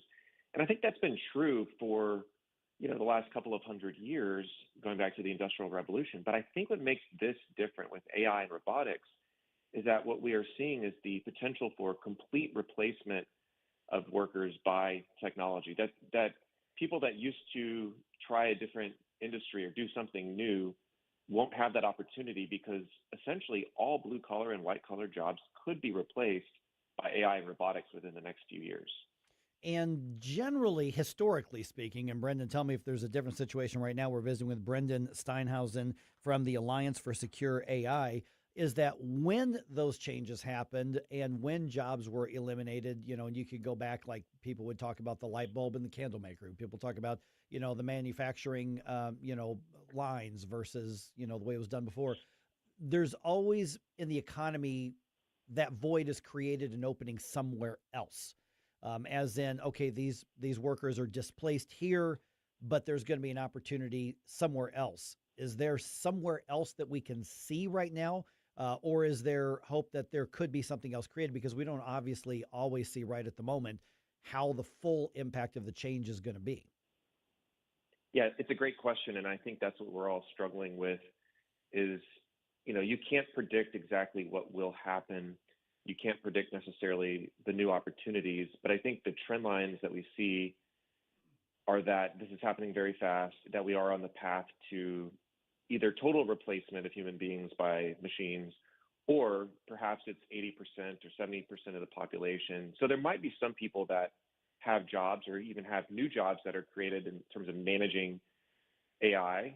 That's a real possibility, but I still think that almost no one in this space believes that the number of people who will have jobs or be able to direct AI and robots to do this work, almost no one believes that it'll be a percentage greater than 50%. And so you could look at either a 50% unemployment rate, or you could see something where people are pushing for universal basic income or so-called universal high income, where people are paid not to work. They can work if they want, but they're given money from the companies or from the government. And I think I've literally met no one who supports that idea. Maybe there are some folks out there that want that, but I think the value of work, one of the values is it gives people dignity and purpose. And I think that is at risk in a way that it's never been at risk in human history. Producer Jerome chiming in. Thank you again for joining us, Brendan Steinhauser. Elon Musk a few months ago actually pitched that very idea of, with how advanced AI is going, how much it can influence automation, that perhaps it's time to start considering a universal basic income. And of course, when people are being laid off because their fields are being automated by AI, that's less people contributing to the taxes to some of the programs that the government promises people. So how concerned should we be about the auxiliary ripple effects that AI is potentially going to have on just overall economy, as well as when it comes to some of these social programs that people are very adamantly fighting to keep? Yeah, I think that's a real concern. And, there's the dual problem of, if you're paying people not to work, where does the money come from? Not only the threat to their purpose and dignity, but where does the money come from? Is it from a tax directly on the companies? Is it the federal government taxes the companies and then redistributes that money, taking a cut in the process? For many of us, it's, these policies are not things that we would normally support. And I don't think anyone on my team or anyone that I've talked to supports sort of this idea of a universal basic income for that reason. But also, you look at what could happen in terms of concentration of wealth in Silicon Valley, having big tech essentially have the first trillionaires in human history. You could see the disparity between big tech and the rest of the American people grow at an alarming rate. And then it kind of creates almost a new feudalism, a new feudal system where the tech bros are the oligarchs or the landowners, however you want to think about it. And so I think that's kind of like a path that we might be on. And then the other thing to consider to your question about this is, so much of the economy is consumer spending, right? It's something like 65 or 67% of the economy, give or take. And so what happens to that when, essentially half the country or more, they don't have jobs, they're not, maybe they're spending money from their UBI. It's unclear how that's all going to work, but it just really upends the entire economic system in this country. Brendan, I just have a couple minutes left here. I'm a free market guy myself. I mean, that's just where I've always looked at it. And so I'm trying to look at this not only from a historical perspective, but just from that numbers perspective as well. Why shouldn't we look at, even though this is revolutionary and it's happening so fast, which is different than other revolutions, even the Industrial Revolution, but why shouldn't we look at this as just another shock and evolution of the economy and the free market? If there's a demand for the workers demand, money, they demand jobs, they work, somebody's going to meet the need. That's historically what's happened when we've allowed the free market to work and the invisible hand to work. Why would this be any different? Is it just a matter of what's changing? Is that different? Or is it a matter of the pace of the change and we're just not keeping up? I think it's a couple of things. I think, number one, this technology is unique and different in that it can and will likely replace all human labor. And we've never seen a technology or a machine be able to do that. So that's the first one, is that, other technologies, other developments have enhanced human life and have made us wealthier and given us more opportunity and better lives and that sort of thing. And I actually think AI could do that as well. But what's different is, number one, it has the ability to replace all human labor and human beings in general. And I think the other one that is sort of the elephant in the room is that we don't really control AI currently. It has this problem called alignment, where we can't guarantee it's aligned with human values. The companies are working on this and they can't get it to do what they want it to do. And so if we develop this very powerful tool and technology that has its own interests and its own goals, human beings could be disempowered. We could lose control. And if AI and robots are essentially doing everything and making everything and in control of everything, including running companies and potentially having a huge impact on politics and government, then human beings might put ourselves into a position where we are the second most powerful, second smartest species on Earth. And I think that would be a really bad outcome for us. You see, 5 years ago, that would have sounded like ridiculous science fiction, but it doesn't sound like that in 2026. All right. Once again, the campaign is called the Alliance for Secure AI. Brendan, fascinating stuff. We connect with that if the tech overlords and the bots will let us. We find that how and where, social media, website, anything like that. Thank you guys so much. Yeah, our website is secureainow.org, secureainow.org, and you can follow us on all the social media handles at secureainow. All right, Brendan Steinhauser, Alliance for Secure AI. Thanks so much for the conversation. I found this fascinating. Thank you. All right, 314-912-1019. Got some thoughts on that? I am 100% against any universal basic income. It's the epitome of socialism. And so I'm still holding out hope that if we can keep AI in its lane, that we allow the free market to harness it. Historically, we have the creative destruction that resulted in opportunities we didn't foresee before that. Basically, we're equipping millions of people with a tool if we can figure out how to allow access to it. I think you're way more optimistic than I am, Mike. Yeah, I'm just looking at history, and I'm a free market guy. I'm just saying here. All right. Could entire airports get closed, not because of AI, but because of the partial government shutdown? Find out why that warning is being sent out. Details are in the news dump. We're going to do that around 8:21.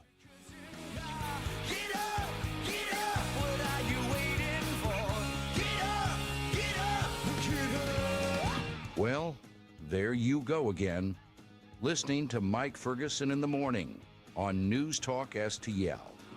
You want to give me more information. Hey, it's Vic Porcelli, and my favorite sandwich from Capriati's is the Wagyu beef French dip. So good. It's the au jus that makes it. And the Wagyu beef is pretty good, too. I love Capriati's, and you will, too. On Manchester at McKnight in Rock Hill.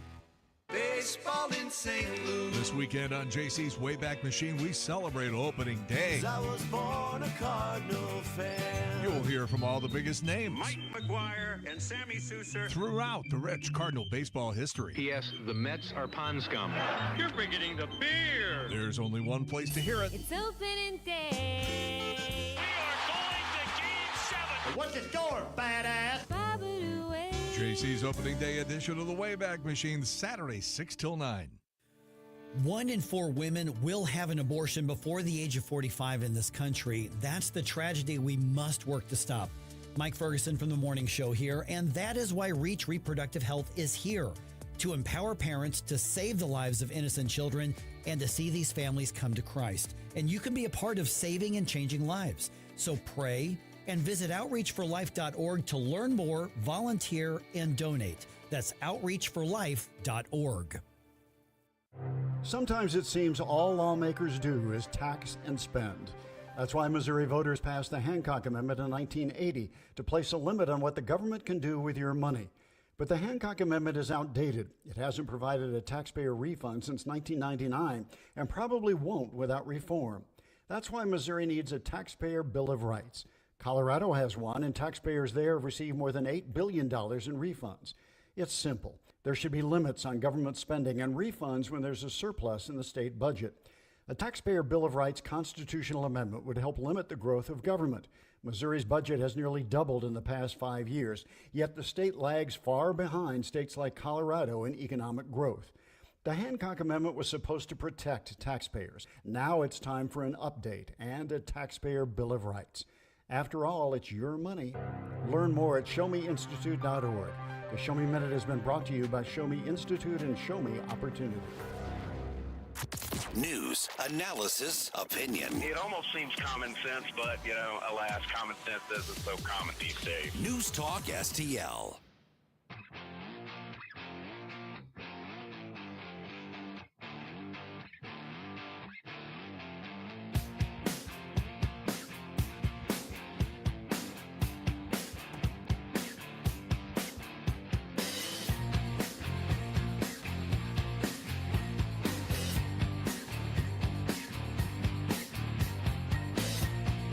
Good morning, Missouri. It's your boy, Joe Pags. I'll talk to you tonight at 10. But right now, let's get back to Mike Ferguson in the morning. Okay, Jerome, I know that we were going to talk about the St. Louis County tax hike thing. I got some thoughts on the AI stuff. Let's kind of come back to that around 8:35. I'm here for it. All right, 314-912-1019.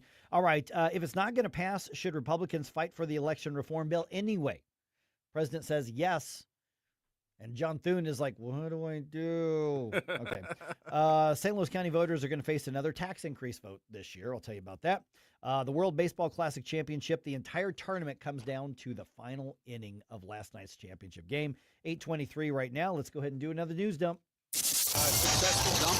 Wake up, America. It all worked out. They get all the news. The morning news dump. Okay, we're now over $1 billion a day now for the war in Iran.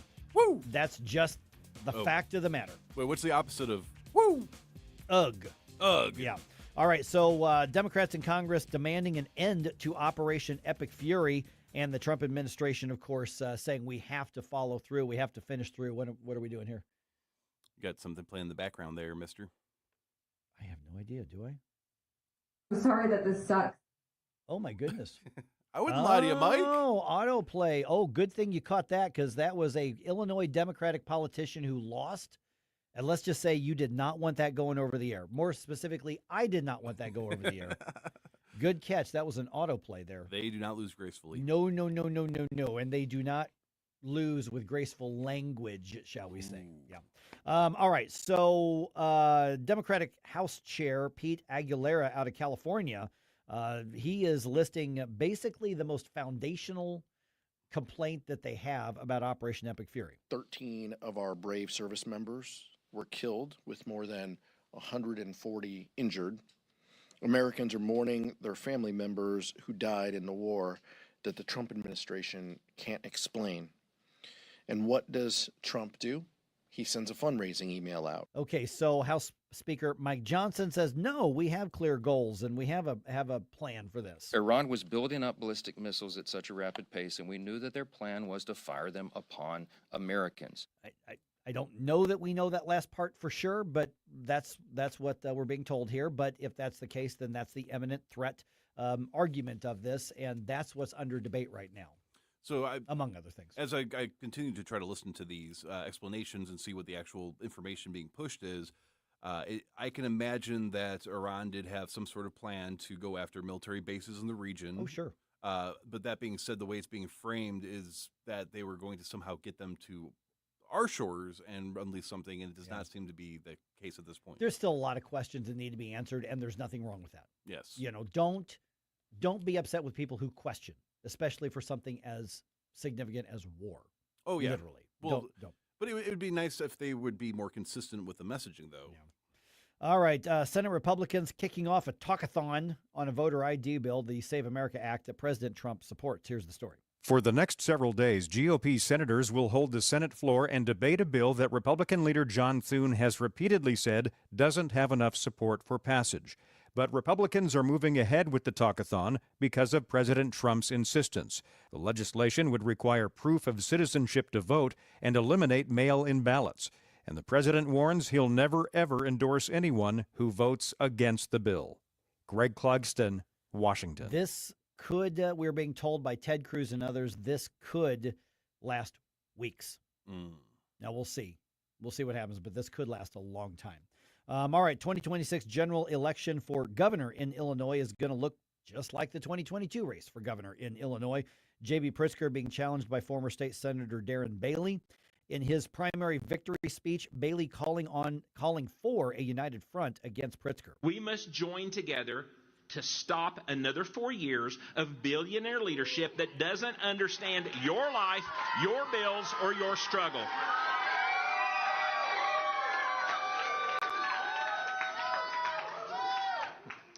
This is our moment to unite. I'm not running to be president. I'm running to be your governor. And J.B. Pritzker, of course, basically completely unchallenged in the Democratic primary. And here's how he's framing the general election campaign. Bailey wants to be the Donald Trump of Illinois. He wants to lower the minimum wage. Lower the minimum wage.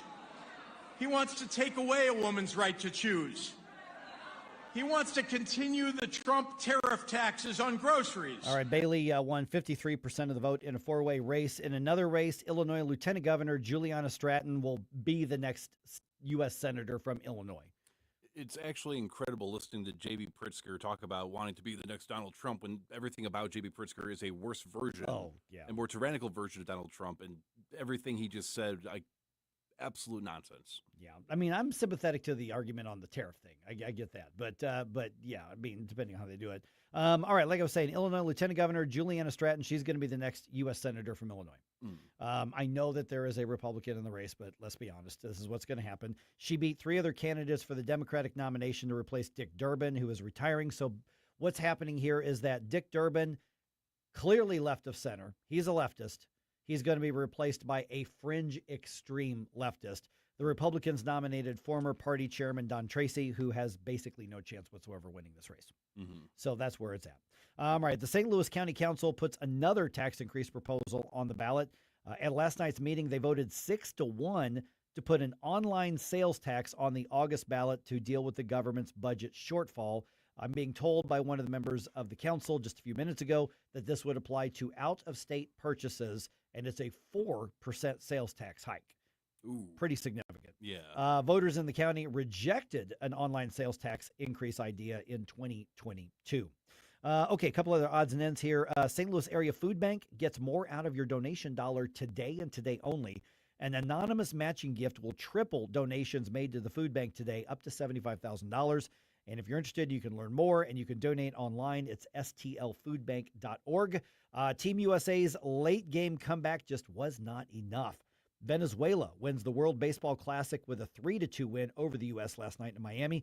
Bryce Harper's 8th inning, 2-run home run tied the game after the U.S. had trailed most of the game.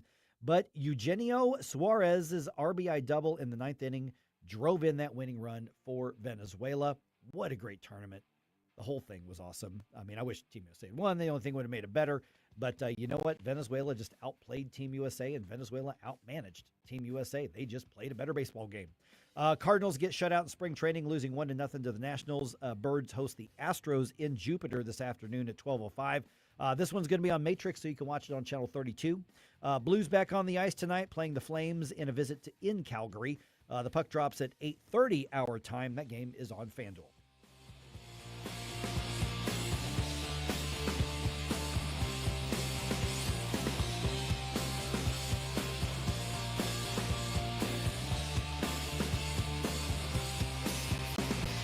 Mike Ferguson in the morning. I've driven all over Washington, D.C. I cannot find the money tree. On News Talk STL.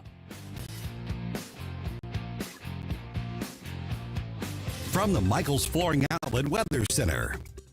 I'm meteorologist Shane Scott with your first alert forecast. We're tracking highs towards the mid-60s this afternoon as winds change from the south to the west by the late afternoon hours.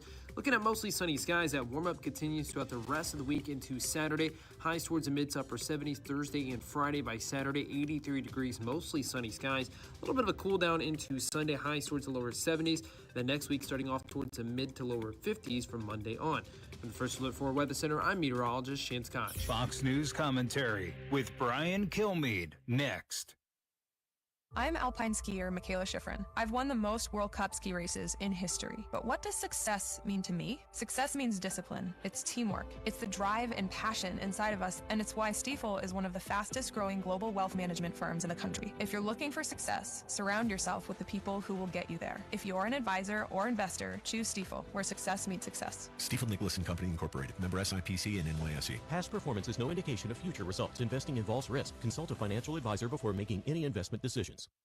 Here's Brian Kilmeade. The 47th president is the first president to confront the radical Iranian regime, sworn enemy of America, taking on the established power that has ballistic missiles of all ranges and a program of weaponization when it comes to nukes, refusing to walk away from a problem that has plagued 7 previous presidents. No one ever said this would be easy, although we make it look easy so often. But to me, you have to be hard-pressed to find someone not impressed with the power of our military and the scope of our progress in less than 2 weeks. By definition, war is not scriptable. It demands constant adjustments by definition. But the biggest adjustment for me so far has been getting used to the media and the opposition party, called the Democrats, who all seem to be rooting against President Trump and all the success they are having. For more commentary like this, go to foxnewspodcast.com. Does your market have fresh cut steaks, 8 varieties of brats and smoked meats, a large selection of Italian influence products, baked pies, breads, and desserts? Well, Valenti's Market in St. Peter's does. Serving the community since 1937, Valenti's Market offers catering services from box lunches to large corporate events and weddings. Stop by the deli counter for deli meats, sandwiches, and salads. Visit valentismarket.com to order online. Valenti's Market, another awesome, locally owned business supported by CUNA Food Service. News Talk STL is proud to have Doug Voss of Safe Money Radio as part of our lineup each week. Doug has been a staple on the St. Louis radio airwaves for many years as one of the leading financial experts in the area. You can now hear Doug and Safe Money Radio 2 times every weekend on News Talk STL. But in case you miss anything, you can check it all out at DougVossSafeMoneyRadio.com. You could also reach Doug at 844-676-SAFE. That's 844-676-7233. Doug Voss is a registered representative. Securities offered through DHL Securities, LLLP, member FINRA and SIPC. 1949, the last time a Republican held the top post in St. Louis City. A gallon of milk was 84 cents and streetcars ran down Grand Avenue. Unfortunately, St. Louis City streets are no longer the epicenter of family and business life. In the 80 years of Democrat control, our city has been on a steady decline. Hello, Kirk Ilsinger, chairman of the Republican Party for the city of St. Louis, and we believe it is our duty to provide a different path forward. I invite you to our meetings the first Thursday of every month. Learn more at stl-gop.com. Paid for by St. Louis City Republican PAC. Curtis Farber, Treasurer. Number 1 for live and local conservative talk. We're just not thinking long term. I think the most important issue before us. It's funny how these people who vote for him just don't seem to research the candidates. 101.9 and 94.1 News Talk STL.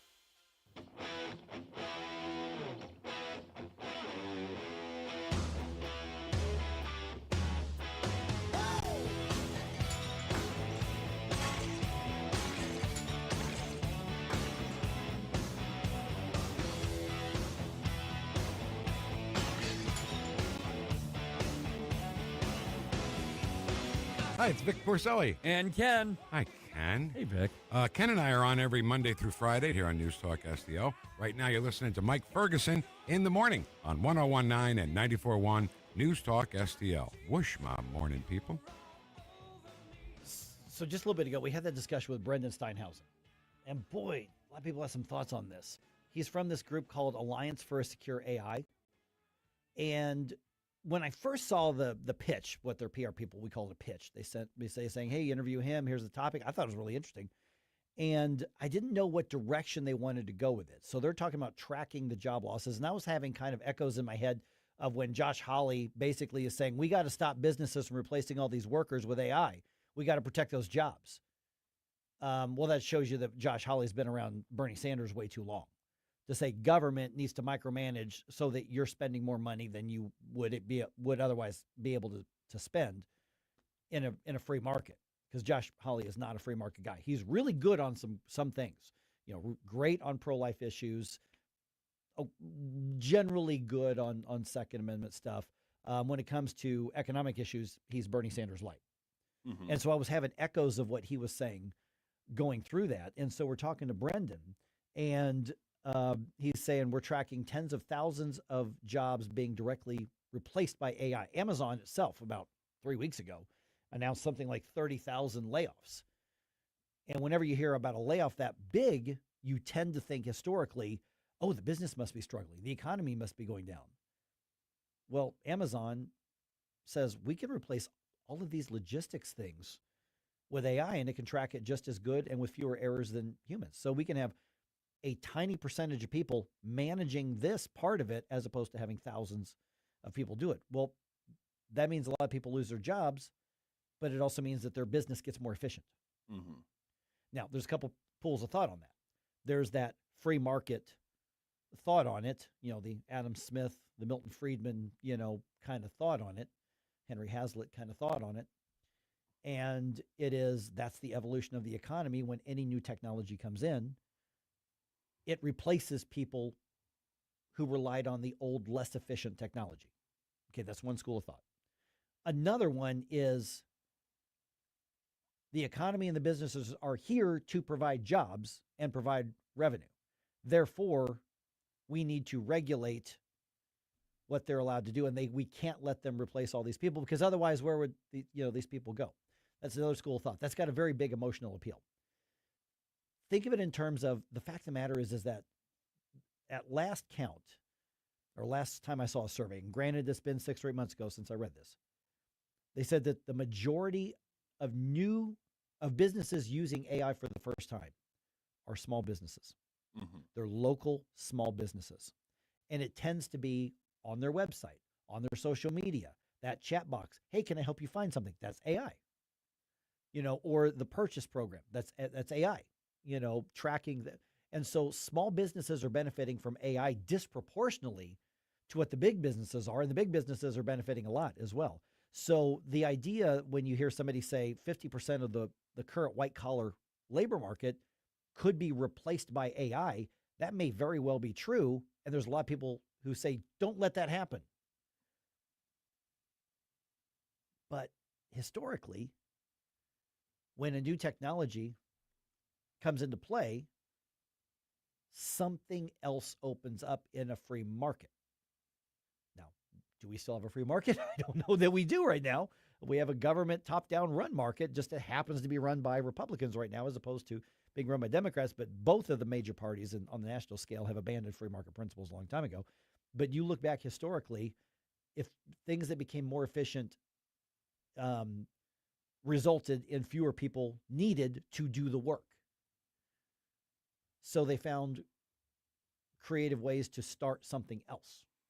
I think that's a bit of a reductionist view of historical advancements in society, though. I mean, yes, the printing press meant you didn't have to have like 100 scribes to chisel on your plaque of what you wanted to say, but there's a couple other auxiliary things that came with a lot of these innovations. So There's the element of the like the rate at which things were able to be implemented and progress into things. Electricity was not a instant overnight success. Oh, it took years. Took years, right? Same thing with cars replacing horse and buggies for a very long time, even into the early 19th, early 20th century. Horses were still commonly, and if you want to ride in a horse and buggy now, you're going to pay premium price because it's a luxury adventure. Exactly, Anyway. but the other part of that though is especially after the Roaring '20s ended, and we saw the Great Depression. That's when you started to have to realize that the mass industrialization of the country was having somewhat of the opposite effect. Just like the cotton gin was meant to reduce the reliance on slave labor, because now you got something that can do more. In that case, it was, well, now let's get more slaves to run them. But the same people were able to produce a lot more because of the tool. But we're seeing the opposite effect here because you have such a rapid scaling of technology. We're at that point with technological advancements, I feel, that when you have, even IBM, right after they successfully, this was like 2023, I believe, right after the team that helped them get a AI that could actually function in an administrative role, the entire team that developed that AI for them were laid off. And sure, they may have paid into unemployment stuff, but there are entire industries where it's not a singular advancement that will affect this particular thing. Even like recent college graduates are having a harder time competing now to even get the experience to be productive long term. See, I think that one of the biggest industries that are being gut punched by this is the college and university system. I argue the college and university system, academia, has needed a good gut punch forever. It's a medieval institution structurally, literally. It's medieval in its structure. And there are things that they argue that we should be insisting on in education that they're right about. The classics, how to think, things like that. That's absolutely true. But the reality is that one of the most inefficient institutions in this nation is the academy. I've got a daughter-in-law who, my son's wife, who she's a travel agent. She's a specialized travel agent. For if you have one of those high-end credit cards and part of your perks is that you get travel agent services, you've probably talked to my daughter-in-law. She's of one of those. But she's getting an advanced certificate in how to teach and use AI because she sees where that's the future is. Yeah. So AI eventually is probably going to replace her job. Well, it's going to replace. And so she's getting out ahead of it. Well, and now we have the self-driving vehicles. We have AI advertisements. So the core issue that I'm seeing here that in theory, it would be amazing to say, wow, what a wonderful tool that makes everybody's job so much easier. So now they are more productive and they get to, keep their jobs and all that. We're seeing an actual legitimate replacement to where one person who has extensive knowledge of incorporating AI can help you figure out how to replace as much of your department as you'd like to. Then you hire somebody as a contractor of some sort. And I know people that do this for a living where if something messes up with the AI, you give them a call, they log in remotely, they fix whatever the issue is, it's right back to normal. Meanwhile, you have people that it's not only them being replaced by AI, they're being gatekept from getting into the positions. And so going back to all of the social programs that were implemented when the Great Depression was happening to stop people from starving on the streets, you don't have people that are going to be contributing taxes. And if these existing people that are being laid off or getting jobs, it's probably going to be lower than the job that they were just replaced at. So now it's harder for everybody to compete. Maybe it's lower. Maybe it's just different. What do you mean? Well, what I'm saying is, you've got somebody, let's say what white collar jobs could be replaced by AI? I'm going to think accounting. Okay. Are we sticking strictly with white collar? Well, that's what we talked about. Okay. Blue collar, you've obviously got robotics and everything. And this is meant, we've known about the replacement of the manufacturing. So doctor's office, like receptionists, right? That handle Yeah. files and stuff. That's one. Nursing assistants are being affected. HR people are being affected. General administrators and accountants are being affected. Yeah, the administrative stuff, like nursing and stuff. I think with nursing, it's a tool that probably won't replace as many people because somebody still is legally responsible for the decisions that are being made. But let's look at something like administrative work. Let's look at something like inventory work. Let's look at something like, bookkeeping work. Those are the jobs I would think that would be some of the first to be replaced. Okay, so they get replaced. Does that necessarily mean that those people aren't going to be able to find work anywhere? The market changed and they have to now adapt to it. They have to find something else to do. What does that look like? I don't know, but it's not the economy and the invisible hand of the market's job to say, let me find you something that you want. It's what can you What value can you provide to somebody else? That's what the market is on this. Now, the social programs, you're right. I mean, because we could end up with, a gig economy, which I like the gig economy. We could end up on some kind of more of a barter economy, which I'm fine with as well. But it is going to be a lot of pain, and we're seeing it right now in the process. My worry is that people are saying we have to stop all these people from losing their jobs because of all these other things, which are totally legitimate. Here's why I have a problem with that. Because while you say government, make sure that this worker is protected because they've got a family to provide for, they've got bills to pay. That's something we can look at right there. I'm hearing entrepreneur, small business owner, medium-sized business owner, no, you're not allowed to become more efficient. You're not allowed to grow your business because you have a new tool that can do it more efficiently. And let's look at the big bag, corporations that everybody loves to hate. A lot of times for a good reason. Mm-hmm. Hey, board of directors, no, you're not going to deliver that return to your investors, to your stockholders, because we're going to make sure we're going to limit your profitability. We don't look at it that way. You know who gets rich in this country? It's not workers, investors. Yes. Investors get rich. You say, well, I'm not rich enough for investment. You got a 401k, you got an IRA, you got a plan with Stifel that you can put in. That makes you an investor. That's how you get rich. Anybody can get rich if you start investing early and smart enough. Investors get rich. Workers rarely get rich. See, and again, I'm not denying it. You know way more about economics than I will probably know in the next couple of years. But at the same time, though, there's the auxiliary effect of if you are in this industry where you could very well be replaced by AI in the coming years, and at a large enough scale that you're going to have massive floods of people just competing for whatever scraps they can get. That's the creative destruction. That's the creative destruction we talked about. Then what you end up having to, again, going back to history, is that you start cutting back on your spending because you have to budget stricter now because you have to deal with the uncertainty of the future, which is going to lower the amount of people that are investing, which is going to lower the amount of goods and services being sold, which then would lead to, in a lot of historic cases, a lot of unless something new pops up in the void. And I'm not denying that, but it's also, again, it's a very different beast than I think we've seen throughout history. Yeah, and I agree with that. The issue comes down to is that when we start to see that, then it's very likely that that's going to have another ripple effect of like, well, people are not buying our goods and services. We have other people that we weren't going to automate, but we could save a few extra dollars here and there by automating these teams. So it could definitely spiral into a self-sustaining and remember, though, the goods that are made, somebody's got to make them. For now. Somebody has to come up with the ideas and things like that. Okay, so check out that conversation we had with Brendan Steinhauser. That's going to be up on the podcast here in just a little bit. We didn't get into politics on that stuff. That was just put that out there. I'm curious what people think about that. Oh, it was a fantastic thing. Yeah.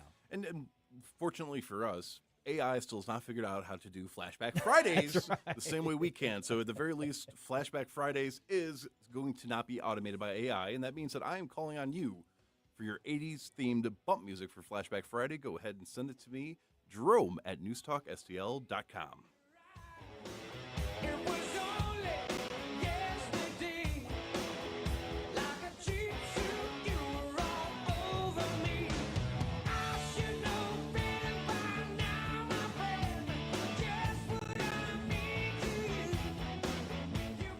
You know what else AI doesn't make? Donuts. Just saying. All right. Mario's Donut Restaurant.com. Mike Ferguson here from my friends at Mario's Donut Restaurant. Listen, there's a difference. You've got, think of like a really fun coffee shop, or think about that favorite breakfast cafe, and think about just the place you go get your favorite donuts. You wrap all of those up together and you get Mario's Donut Restaurants on Mugi Road. Mario's Donut Restaurant.com. It's not just donuts, although listen, they are different. They're different. Because when Mario's was basically cut off from the world because of all that road construction, we had to go with lesser donuts, the mass-produced corporate ones. But now we get donuts from Mario's again. It's such a big difference. But listen, they've got the breakfast sandwiches, they've got the wraps, they've got lunch, they've got dinner. They can cater.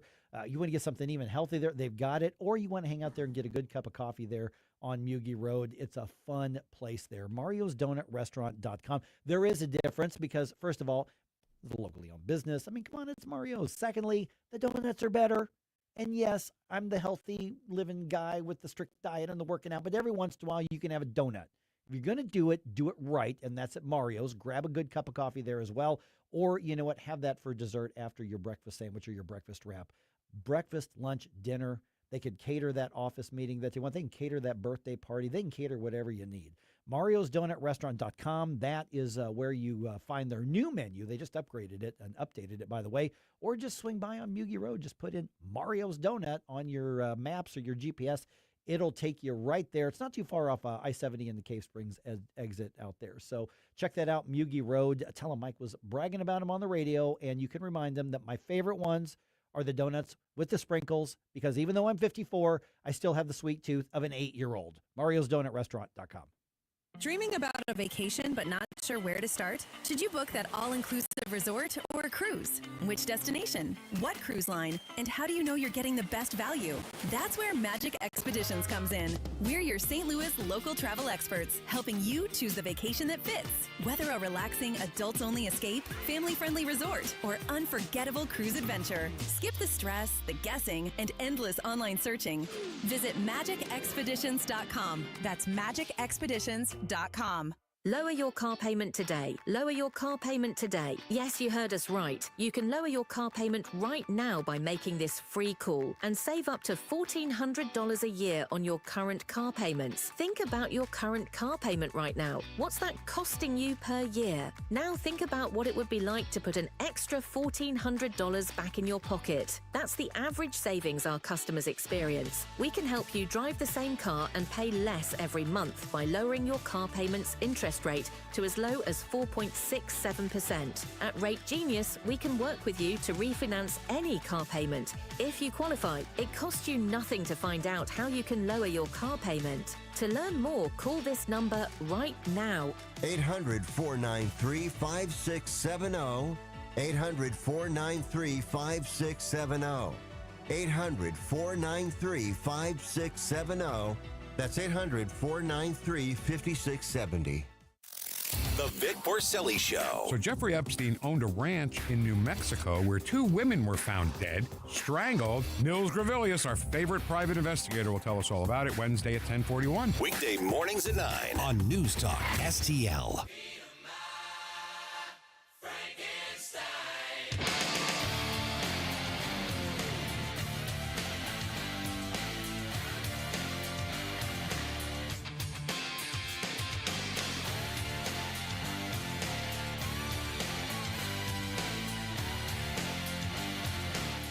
Let's get back to all this madcap mayhem with Mike Ferguson in the morning. But don't forget, stick around for Jones and Arps every Monday through Friday, 4 to 6 p.m.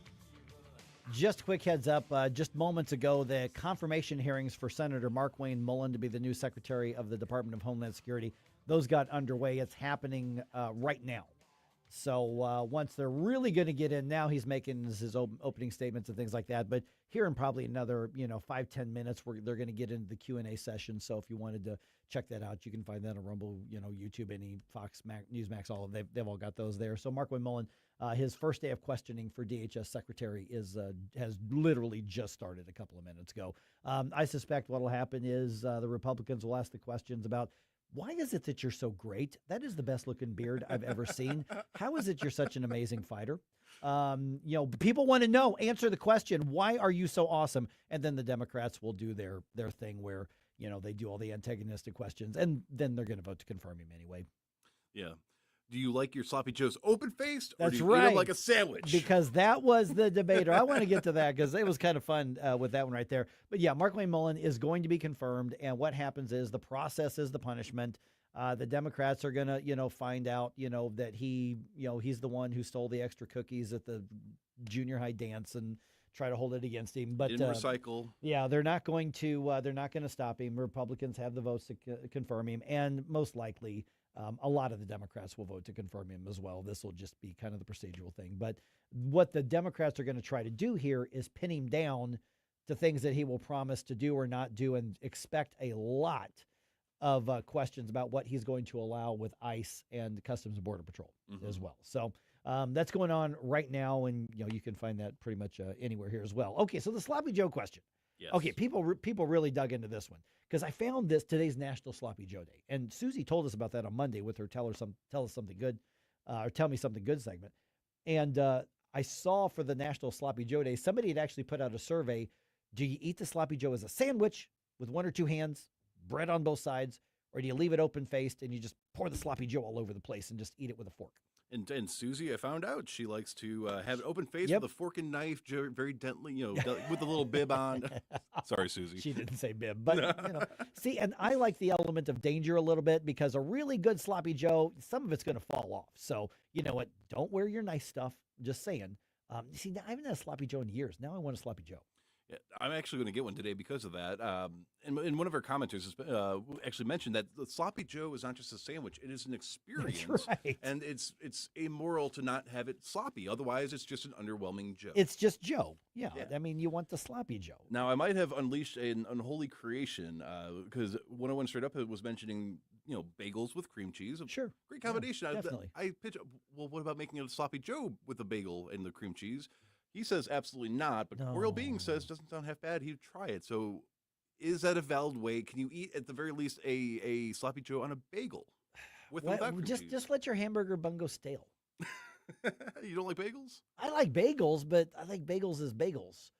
I mean, the thing is, if you're going to have a sloppy Joe, you have put out any pretense of eating anything that's remotely close to being healthy. Yeah. You are eating for comfort food. This is like one of the ultimate comfort foods. It's essentially the hot dog of sandwiches. Yes. And so you are talking about, don't even get the fancy buns. Get like the 88-cent ones from Walmart, or used to be, the other store. So that's where you go. But, and of course, then it was, well, how to eat your sloppy Joes? Because you had never had them with cheese. But the thing is, with cheese, you don't want the hard cheese, you want it to be melted and soft. So like the Kraft singles, basically. Yeah, and but you got to let it melt a little bit on there. And of course, I always love to put very crisp pickles, like the hamburger sandwich pickles. The one sliced up there. Put that on there. I've seen other people put onions on it. I can live with that, but not my thing. But well, then you're getting into chili territory at that point. Yeah, and then I would put a little extra ketchup on it, as well. One, to hold the pickles in place, but just I like the flavor of that. That's generally all I put on there. Okay, I don't know how I feel about that. I mean, I'll use a little bit of hot sauce. I mean, I offended Susie with that.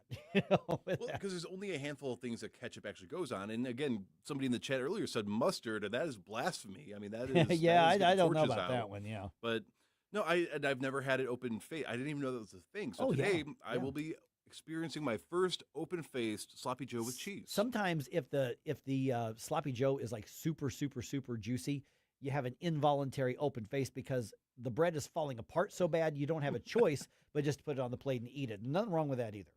Yeah, I've actually learned more about the proper etiquette of sloppy Joes than I thought I was today. See, the thing is that the etiquette is that there's not really an etiquette. That is the etiquette.